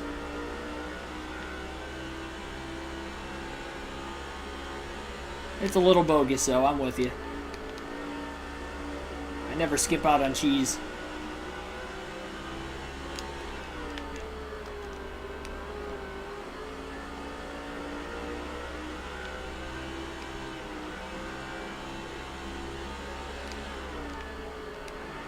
Three wide in turn 3.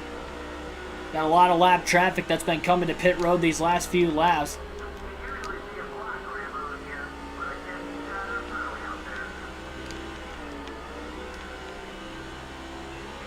Greg Biffle will pit this time by at lap 261. So again, the window is open to the end of the race. 40 laps to go. Gordon's lost a lot of time on the outside of the racetrack right now. Lap cars again coming out of the pits. They were almost 4 wide up there. And Biffle, again, another pit road speeding penalty under the second stop. That time he was coming in way too hot. I mean, the first time it was close. That time wasn't even close. And that is the second pit road speeding penalty for Biffle this season. And both of them have been in today's race. That is unbelievable. Terry Road, welcome to the stream.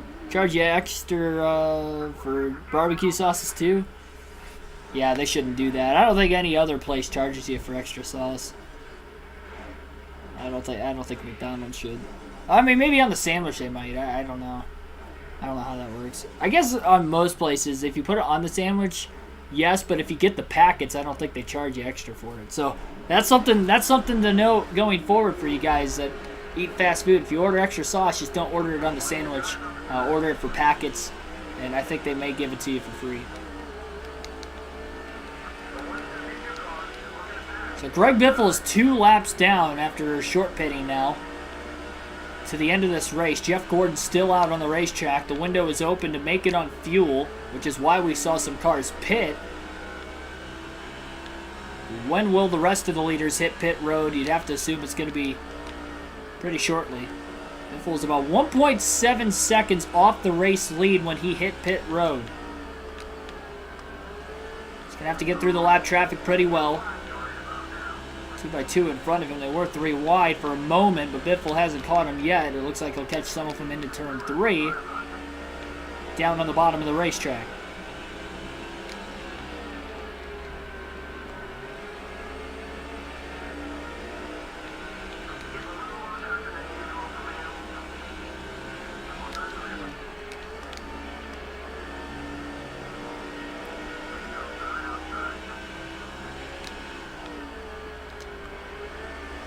Gordon's still the leader, though, even though Ryan Newman was closing in quite a bit.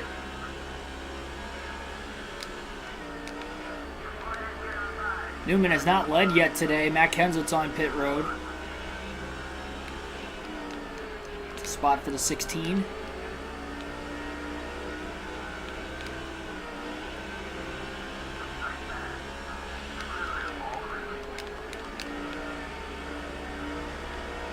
Biffle in desperate need of this race to stay green. Doesn't need a caution after short pitting. I think Harvick might be trying to come onto pit road. Biffle got out of the gas to make sure. The 107 car definitely was on his way into the pits. I believe Jeff Gordon is on pit road right now, and Ryan Newman will lead his first lap of the night. So Newman leads for the first time. Harvick still didn't pit that time. 3 wide. And tight. Oh, Biffle ahead of the contact between Johnson and Harvick, luckily. And now Biffle's side by side towards the outside. And now he's 3 wide middle off turn 3. Craven up high. Harvick on the bottom. Dan Biffle actually made it 3 wide in the middle groove without getting any contact. Just got into the wall off turn 2. Caught a lap car in a bad spot. The 177 was coming off the pit road.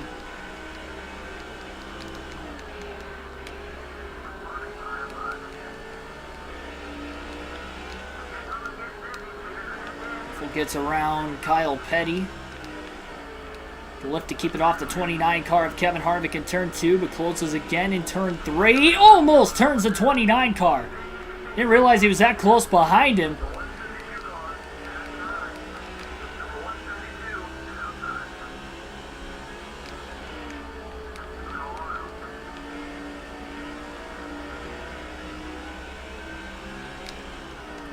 Biffle would probably only be 1 lap down if he didn't have that second pit road speeding penalty.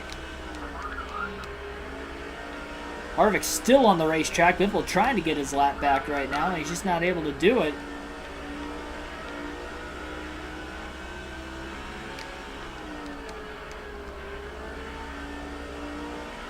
Will Harvick pit this time? Yes, he does. So Harvick will pit from the lead after leading his first laps of the race in the middle of green flag pit stops. Biffle gets one of his 2 laps back immediately. He is back inside the top 5.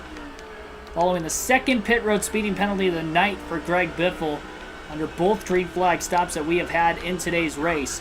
Closes quickly on Johnson, gets around him as he cycles off the pit road, but Johnson was already a lap down. Make the pass of Ricky Craven to the bottom of the track at turn 3. Harvick still the leader for now, but Jeff Gordon should be the leader when everybody cycles off of pit road. You just wonder how big of a deficit Biffle will be facing on the 24 car. It looks like he's just less than 8 seconds off the lead, so not as far back as what he was earlier. Both position-wise, he would have been 7th the first time. This time he's in 4th, but then also interval-wise, as he's 7.5 seconds off the lead. He was 9.5 seconds off the lead earlier after the first pit road speeding penalty. And a lot of that is probably, again, because he short pitted about 10 laps before Gordon. So he made up a little bit of time while he was on over 100 lap fresher tires. Well, the money stops are in. No cautions yet today.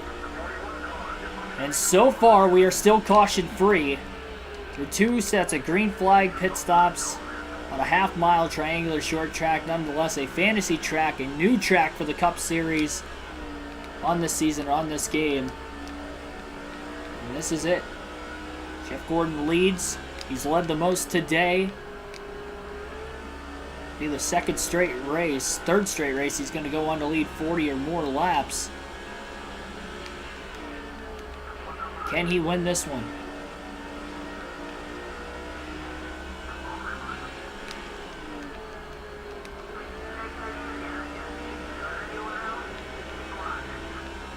Well, Biffle just overdrove turn 2 a ton there. First time he's done it in that corner today. He's hoping it'll be the last.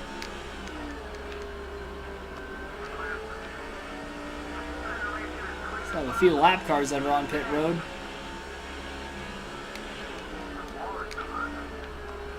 Slide job for Biffle on Rusty Wallace in the 2. Clears him off turn 3.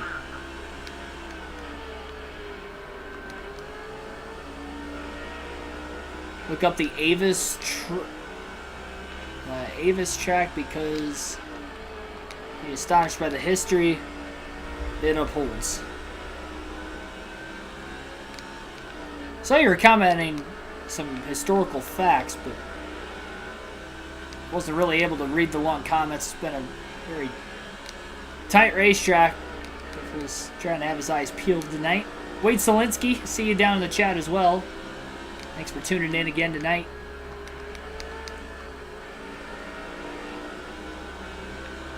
Ate a pasty dinner. The sandwiches sound good. Yeah, I haven't eaten dinner yet tonight. I'm definitely working up an appetite. And I don't know what I'm going to have yet, but I'll find something good. It's not to work out yet tonight. Probably eat, wait about a half hour, work out, eat my protein again, take a shower, go to bed. Contact with Kevin Harvick, and that will give Greg Biffle 3rd place. Oh, and he just about wrecked himself off the front bumper of the 178 car of Dusty Gibson as well.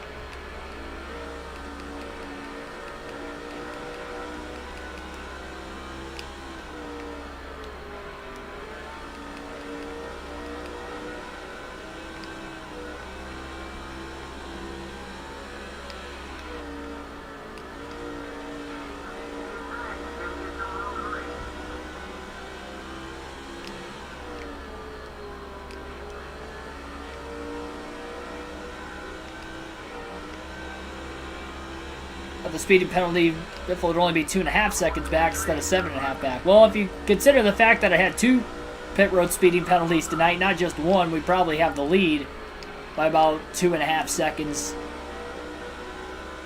If it wasn't for both speeding penalties in this race, that's 10 seconds of time Biffle has lost.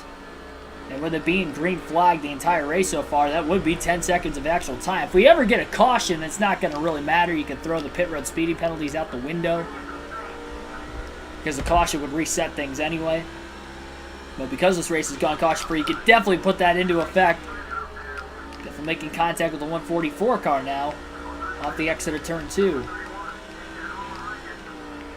It looked like the 144 car kind of pinched him a little bit.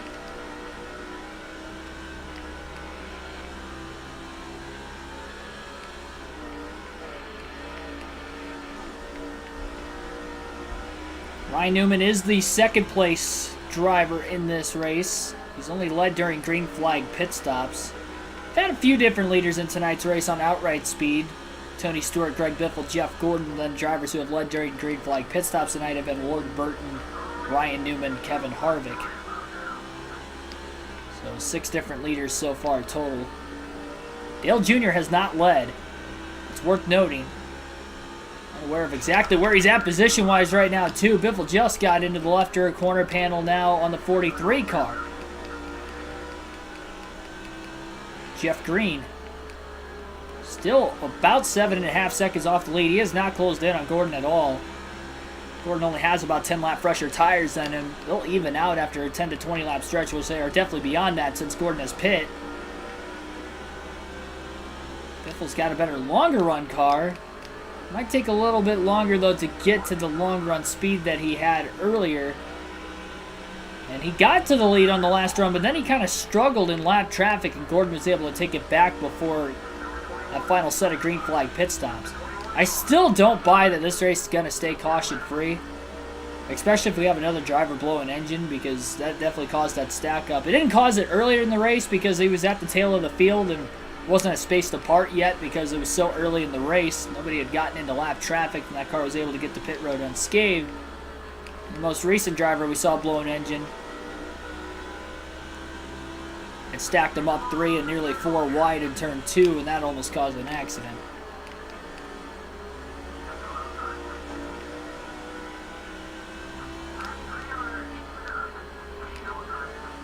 We'll have 100 laps to go this time by. On a half-mile short track, it's going to be a quick 100 laps. And so far tonight, we're about an hour and a half into this thing.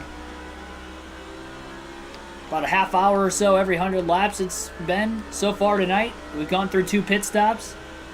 We know it's going to stay green to the end. Biffle's got about a half hour to make up 6.9 seconds. Nice on Jeff Gordon. I think we've known over recent years that Biffle has been synonymous with that 69 number, so maybe that's a good sign of things to come in the final 100 laps. It's already 0.2 of a second quicker than Gordon this last lap, as Gordon may be dealing with lap traffic, where Biffle had no lap cars the last couple laps now. He overdrove turn 1, though. That's definitely a problem.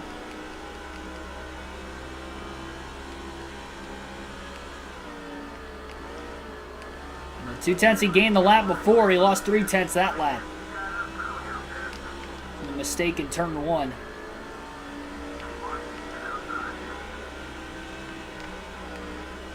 He gets around his teammate Mark Martin in turn 2. Cleanly, Austin Hamilton will get past cleanly in turn 3.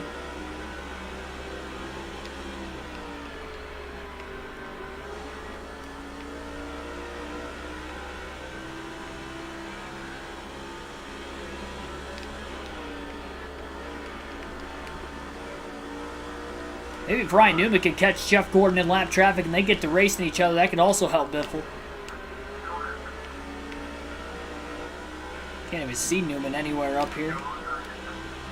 Biffle under the 97 of Kurt Busch. Get around his teammate cleanly. Took a couple corners, but he's there.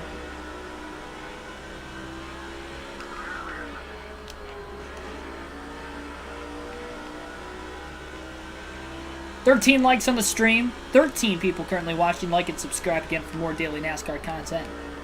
Definitely subscribe if you're new for that daily NASCAR intake. Full race live streams, realistic commentary for the video game stuff during the week, but then also the live races, the real races on the race weekend. Same commentary you're seeing tonight you would see during the course of the actual broadcast.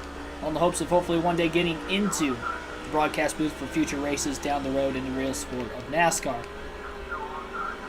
Tonight's race, we have 5 races to go in the quest for the championship when the checkered flag flies tonight. Biffle's going to have the points lead no matter what. He's got just over a 1 race lead in the standings, but by how much will he lead by?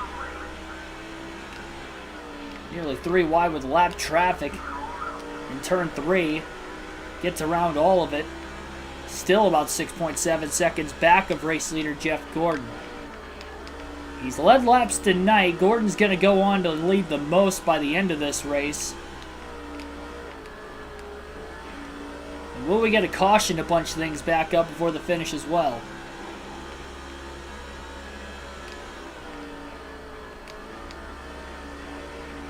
I won the Royal Rumble, or I will. Is that a prediction? I guess you never know. We never know the Royal Rumble entry list to its fullest, so maybe I'll make the surprise entry next year. I don't even know where the Rumble's at next year, to be completely honest.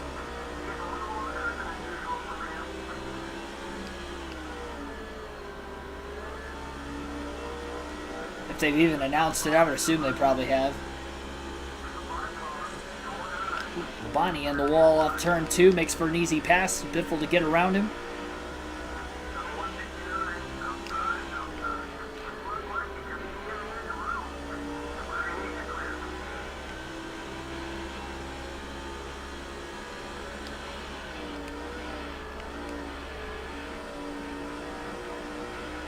By the way, Biffle's fastest lap of the race came in the middle of this current fuel and tire stint since his second pit stop. It was a 17.042.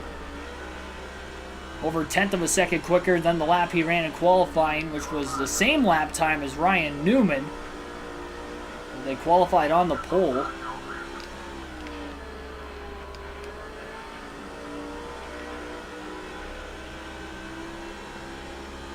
Bonnie goes way up the track and nearly puts himself into the outside wall in turn 2.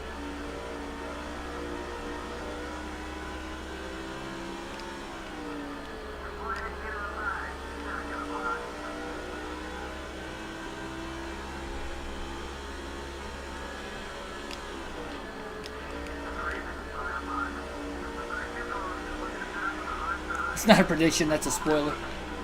Who's been saying that lately? Brock Lesnar?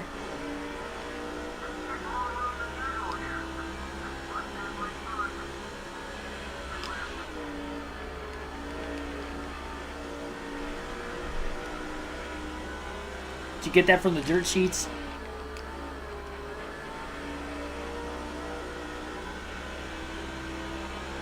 That what Dave Meltzer's saying nowadays?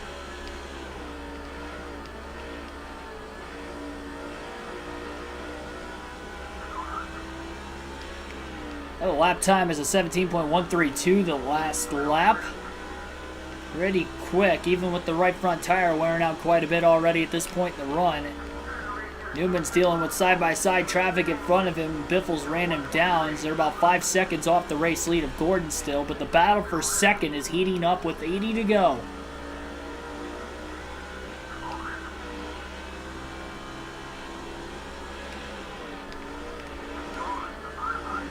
Oh, 123 car got really sideways in the middle of turn 3.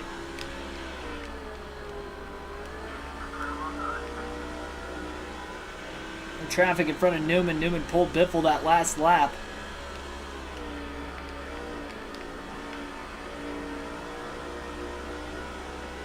I do not want a one-on-one match with Brock Lesnar. No, thank you. All-time favorite NASCAR track? Easy, Bristol. Easy pick. Both before and since I've been there. Daytona's a close second, just because of how atmospheric the Daytona 500 was this year. And the build-up through speed weeks and everything was a blast. But Bristol's definitely my favorite track of all time. Little 3 wide off turn 3. Biffle trapping Ryan Newman in the 12. Can he get around him, or did Newman hang on in the middle enough? And he hung on enough.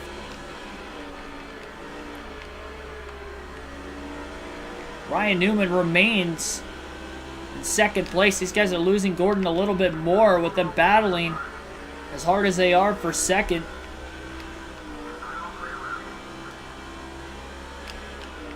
Drove flat and deep into turn 2. Still can't get to the inside of Newman again. Gonna have to find a way, though. He's getting held up by the 12. Again, Biffle to the inside of Newman. That time it was in turn 1. Sends it in turn 2. Clears him. He stayed full throttle through that corner and was just hoping for the best, and he was able to clear, so there was no contact. And he kept it off the wall on the outside, despite the right front tire wearing out quite a bit midway through the fuel and tire stint. About exactly halfway through the run, and right now Biffle's only closed in maybe 2 seconds on Jeff Gordon in about the last 70 laps. That is definitely concerning. He's going to need Gordon's pace to likely drop, because I don't think Biffle's going to be able to pick the pace up much at this point in the run He's still running inconsistent lap times in the 17.1s. I don't think he can get much better than that. He's probably going to continue to drop the rest of the race. Maybe a caution will help him out as well. 70 to go this time by for Gordon. Biffle's up to second. This would be 5 straight races Biffle's finished in the top 2 if he at least finishes where he's running right now, unless he goes to victory lane. That would be even better. We'd keep that same top 2 streak alive.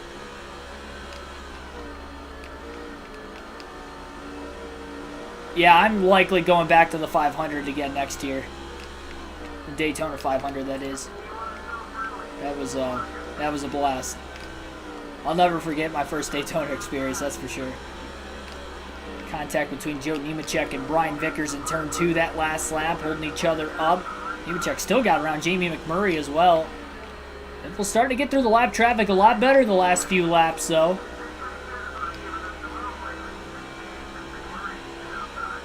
Barely gets by McMurray with no contact, sends it into 3, slide job, and he clears Nemechek. More clean air in front of Biffle. He's 4.5 seconds back now as Jeff Gordon's struggling in lap traffic. 3 wide further back behind Biffle with the lap cars.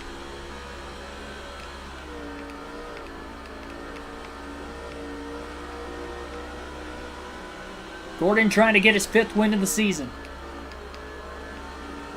He's 3rd in the standings and he's looking to close in on Biffle. And who knows, maybe he has a shot at 2nd at points depending on where Dale Jr. is running. 3 wide with a couple cars jam-packed off turn 3 behind him. This is just a mess up here. And Biffle's about to get in the heap of it.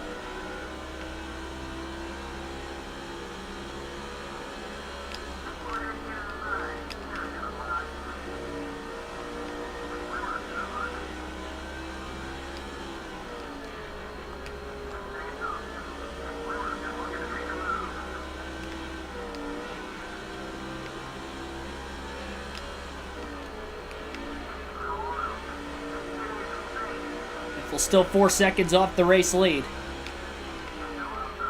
Maybe in a video game I'd fill in for Cody Ware.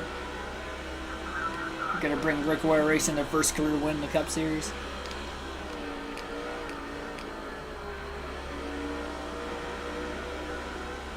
Let's be honest though, what is it gonna take for Rick Ware to replace his son in the 51 car?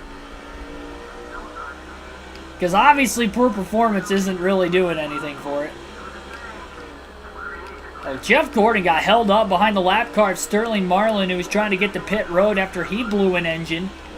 Because now Gordon's only 1.7 seconds all of a sudden ahead of Greg Biffle, with 60 to go this time by. Biffle gets into Jimmy Lane, though, off of turn 2. Almost shuffled Biffle back to the outside again, but that cost him a little time. Rudd blew the corner in turn 1 behind him, so he spaces back out from him. Gets around the 10 of Scott Riggs, but Riggs crosses Biffle over into 3. Biffle trying to hang on. He really wants to get back to the bottom lane. Into turn 1 he does. Riggs blows the corner now. Biffle hits his marks beautifully in the first turn. Getting as close to the inside retaining wall as possible. Gordon is starting to pull back away again. Look at all this traffic in front of Biffle he is struggling with. Kenseth going 3 wide on the bottom of Sadler and one of his teammates, Jeff Burton.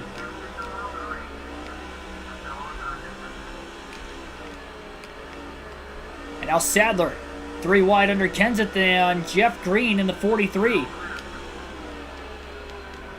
They almost make contact.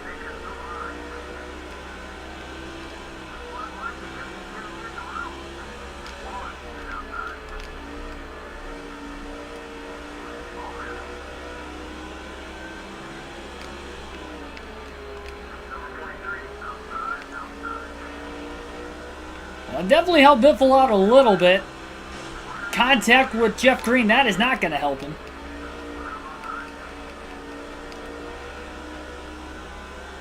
And Jared in the UPS Ford again all over the back of Biffle.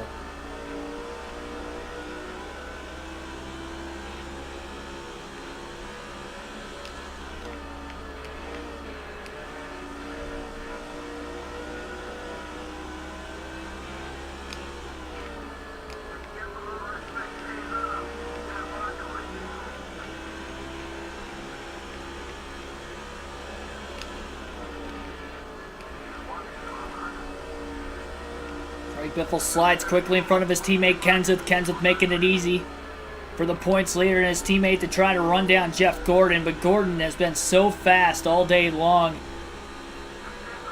But just think, though, if Greg Biffle did go fuel only on that final pit stop at Vegas yesterday to win by a couple seconds, I don't think he was going to win that race. Gordon dominated. He led 150 to 266 for a reason. And today, he is definitely going to go on to lead more than half the race and more than 200 laps. Biffle gets into Gibson into turn 3. It's the third time he's made contact with the 178 car today.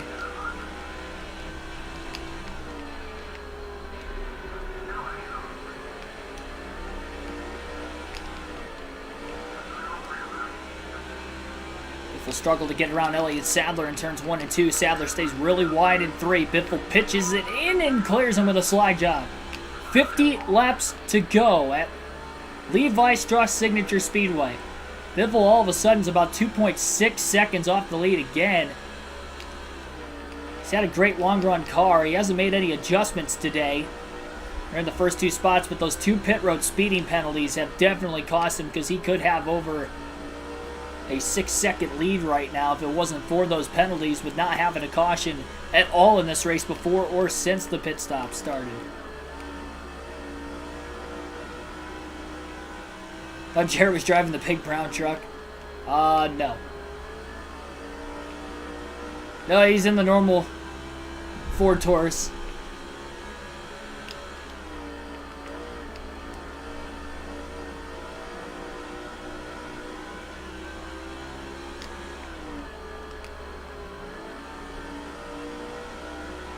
Tony Stewart's a lap down right now in the 20 car as well after leading over the first 50 laps of the race. With it being a green flag all the way through this, that's actually pretty shocking. He must have had some bad pit stops today for him to be in this predicament. Also, though, with this race going caution-free, there probably is a lot of cars a lap down. I wouldn't be surprised if Stewart was still in the top 10.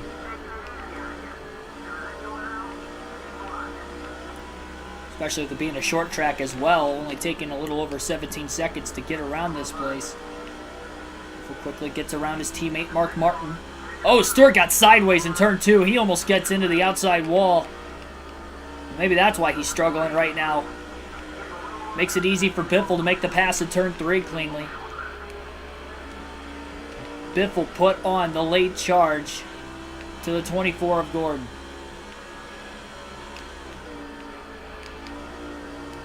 A second and a half off the lead. There's still 2 more lap cars between the top 2. But Gordon also has a lot of clean traffic in front of him right now as well. Oh, Biffle into the lap car, the 123 of Charlie Davis. That was a big hit into the wall. And that is very costly as well. And now he almost turns himself off of Davis's front bumper. Trying to get back down to the bottom desperately, and it didn't work. Finally gets back to the bottom. He just pulled up a little too soon off the exit of turn 2, and Davis was still there.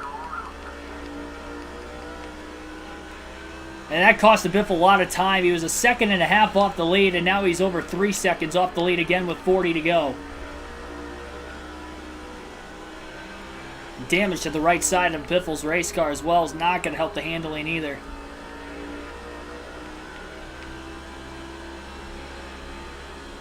Martin goes up the track. He's in the wall in turn 2.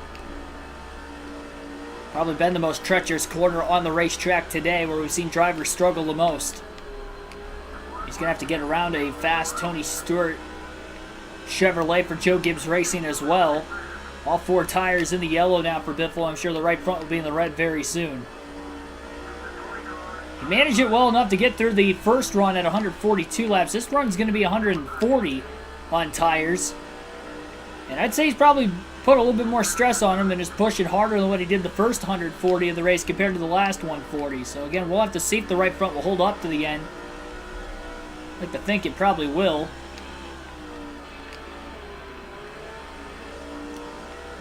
Gordon caught in lap traffic. Biffle's cut the lead down under 2.5 seconds again, down to the apron in turn 2, but again, pushing too hard. He got into the wall at the exit of the corner.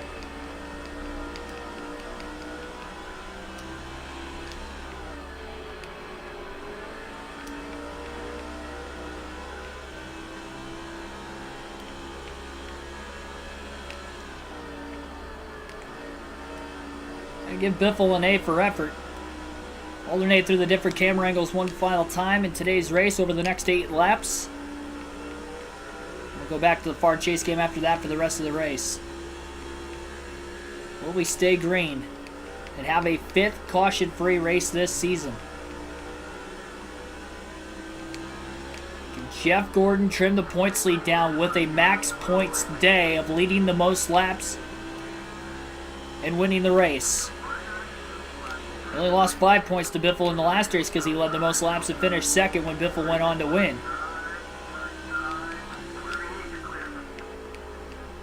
I think Gordon's getting held up in lap traffic again.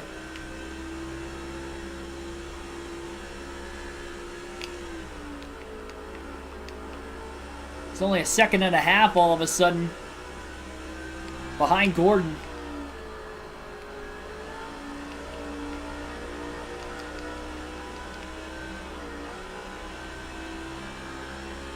KRC crank it up, yeah. Basically. Only I'm still talking. A little too crucial of a point in the race to not talk over the action. 30 laps to go this time by.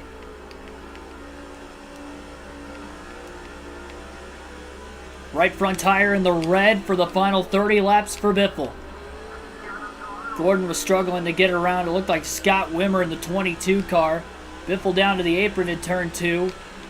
A little sideways into 3. He's just trying to hang on. His car's on extremely old tires to the end of the race. But he's going to have to get used to it. Biffle gets around Robbie Gordon cleanly in turn 1. Full throttle through turn 2. Dale Jr. is a lap down off turn 3 that time and was probably a lap down the lap before also.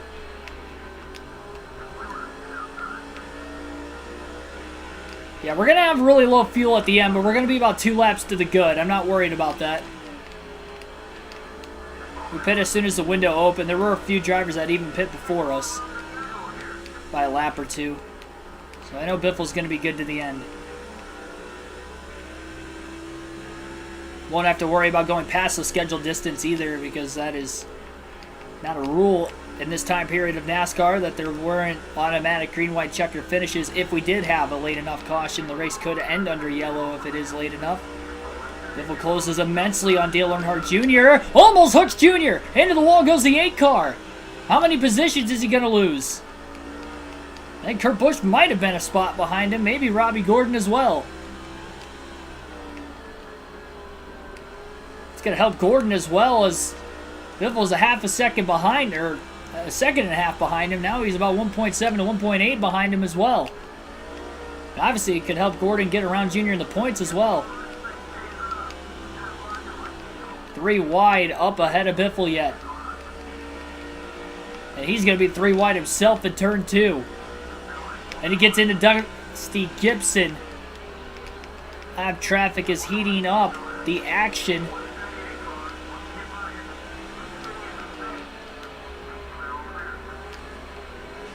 Biffle into the 144. He is struggling with the lap cars these last few laps. All started with the contact with Dale Earnhardt Jr. and now he's 2.2 seconds off the lead as he slides into 3. 22 laps to go.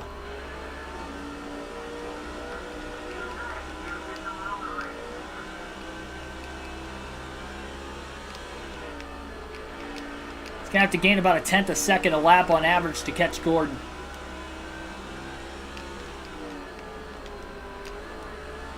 Again, whatever lap traffic Gordon catches, Biffle's going to have to catch as well. And that's why you see the lead fluctuating down under a second and a half and then back to about 3 seconds again, because then Biffle struggles in that same lap traffic. Gets around the 171 car of Steve Thomas pretty quickly. Warren Burton, Greg Quick, and Brendan Gaughan are the next 3 cars in front of him. And again, he's back to 1.7 seconds off the lead. Gordon is catching more lap traffic. Biffle trying to put together as fast of laps as he can on extremely old tires.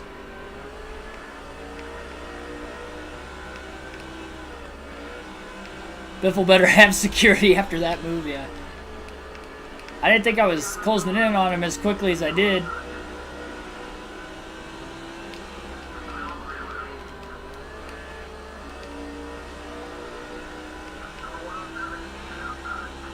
This caution didn't come out for it because Biffle can't cause yellow if we do get a late one. Or struggle to get around the 122 car of Austin Hamilton. 2 lap cars still between the top 2. And a 1.1 second lead. One of those lap cars is Terry Labonte, who is a teammate of Jeff Gordon. Biffle going to have to try to get around Labonte quick. Labonte goes wide in turn 3. Biffle will clear him off the exit of turn 3 and now has to go after Hamilton in turn 1. And he clears him with a clean pass as well in turn 1. 15 to go this time by. And Greg Biffle putting on a late surge. Bit of a mistake at turn 3 that time, but he's 9/10 of a second off the lead at the line.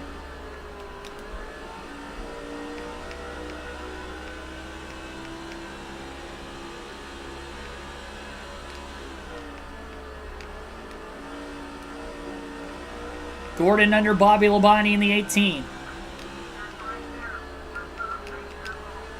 Biffle hits his marks beautifully in turn 1. Gordon still struggling to get around the 18 of Labonte. He was side by side from the exit of turn 3 until the exit of turn 2. Almost a full lap. And look how quickly Biffle gets in front of the 18 of Labonte through 3. Gordon goes wide in turn 1, and here comes Biffle. Can't quite get to the inside in turn 2 yet. Gordon is going to stay wide in 3. And now he blocks Biffle off the exit of the corner. We have a race, ladies and gentlemen, with 12 to go. These two are allies now. A couple races ago, that wasn't the case. Biffle beats Gordon to the bottom in 1.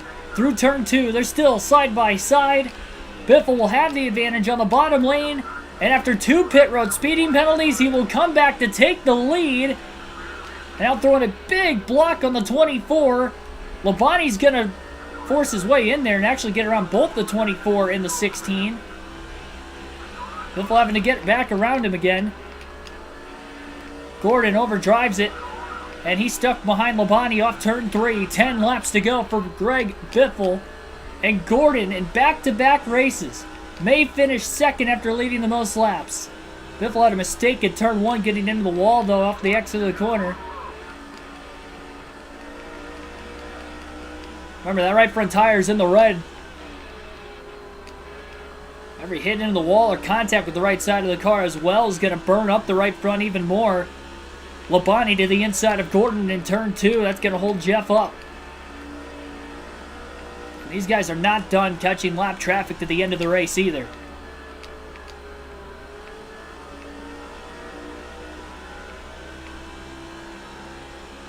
This will be Greg Biffle's 15th win of the season if he wins this one today.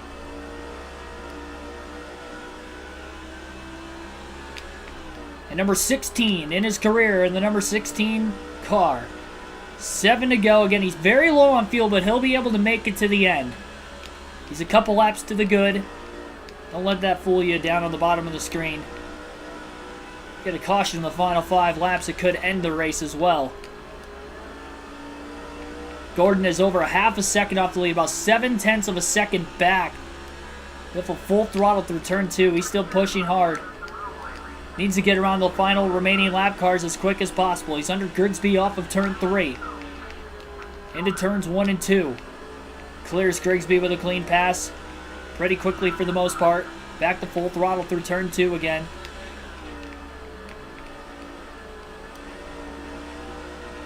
Yeah, Biffle looking for another win.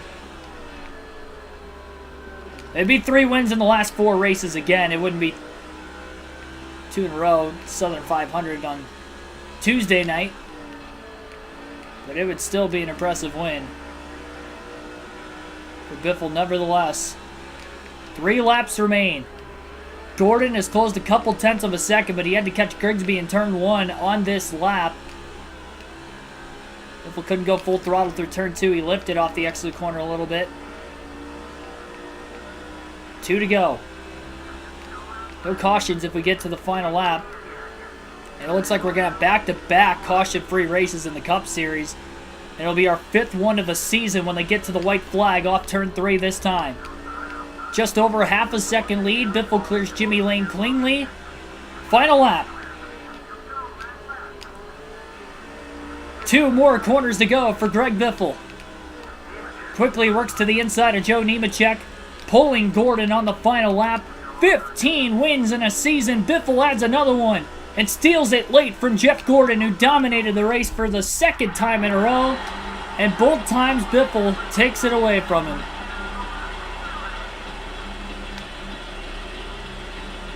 Biffle, the inaugural winner of the Cup Series race at Levi Strauss Signature Speedway. And he brings Granger back to victory lane another time this season today. And we're out of fuel in the victory celebration.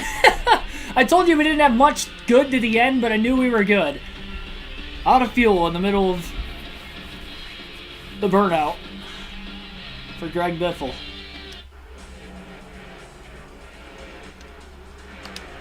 Big win for the Biff. 0.8 of a second margin of victory. Only 4 cars finished on the lead lap today. So even though Dale Jr. was first car lap down at 5th, I guess that contact with Biffle late didn't cost him any positions because he still got a top 5. 1 hour, 57 minutes to get a Cup race in. Yes, you heard that right. Less than 2 hours to finish a Cup race. That's because this one went caution-free. Again, for the 5th time this year that has happened, and for the 2nd straight race it has happened. Jeff Gordon led 251 of the 400 laps today. Greg Biffle led 85 laps in the race on his own. And he's the one that goes to victory lane. Ryan Newman led 5 laps, finishing 3rd. Kevin Harvick led 3 laps, finishing 4th. Dale Jr. didn't lead any laps today, rounding out the top 5. Matt Kenseth finishes in 6th. Tony Stewart led the first 55 laps, finishing in 7th. Jimmy Johnson 8th. Elliott Sadler 9th. And Casey Kane 2 laps down, rounds out the top 10. Drivers who DNF today, we did not have a lot of engine failures. One lap was led by Ward Burton as well, which I do remember that. In the first set of green flag stops, 3 drivers DNF today. Sterling Marlin, Rocky Perry, which we saw both of those, and then Brady Baldwin. B. Baldwin, man, I don't know what his first name is, but Baldwin on lap 30 blew an engine as well for the leaders that even gotten into lap traffic. So that is going to wrap that up. 14 lead changes, average race speed of 102.13 miles an hour. And we'll check out the point standings real quick here. Greg Biffle going to victory lane again. Billy Kramer, see you in the chat. Thanks for tuning in. Michelle Marie Cave Miller, welcome to the stream as well. 90 laps on a road course at Watkins Glen will be the next race. No more fantasy tracks left on the schedule, and this will actually be the final road course race of the season at the Glen, the Sirius at the Glen, tomorrow night.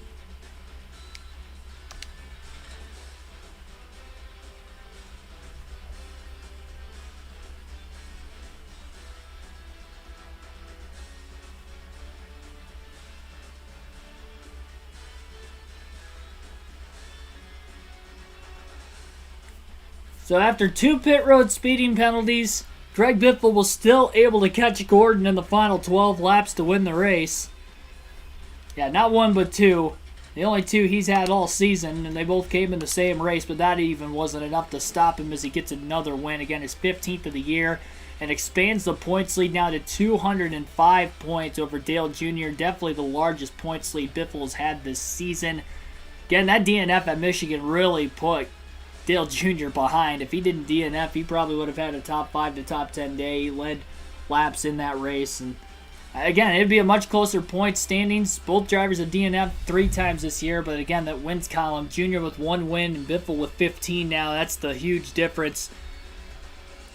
And as far as the next race, that will be on Sunday at noon Eastern Standard Time for this season. We'll have Busch Series racing tomorrow night on the channel. That will start at 7:30 p.m. Eastern Standard Time, and that will be taking place at the Homestead Miami Speedway. So again, tomorrow night, 7:30, will be the next live stream at Homestead for the Busch Series on NASCAR 05. Ryan Newman got his 5th pole of the year today on some sort of a tiebreaker with Biffle. Must have been faster in practice. That's what I'm going to guess as far as how he got that tiebreaker.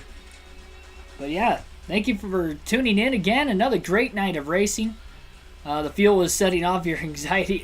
We were good to the end. I knew we were good. I wasn't worried about it at all. I know I ran out in the victory celebration. It was close, but I pit within 2 laps of the window, so I was not worried about it. But thank you, everybody, again for watching. Like and subscribe for more daily NASCAR content. I'll see you guys tomorrow night at 7:30. Homestead. Hope to see you then.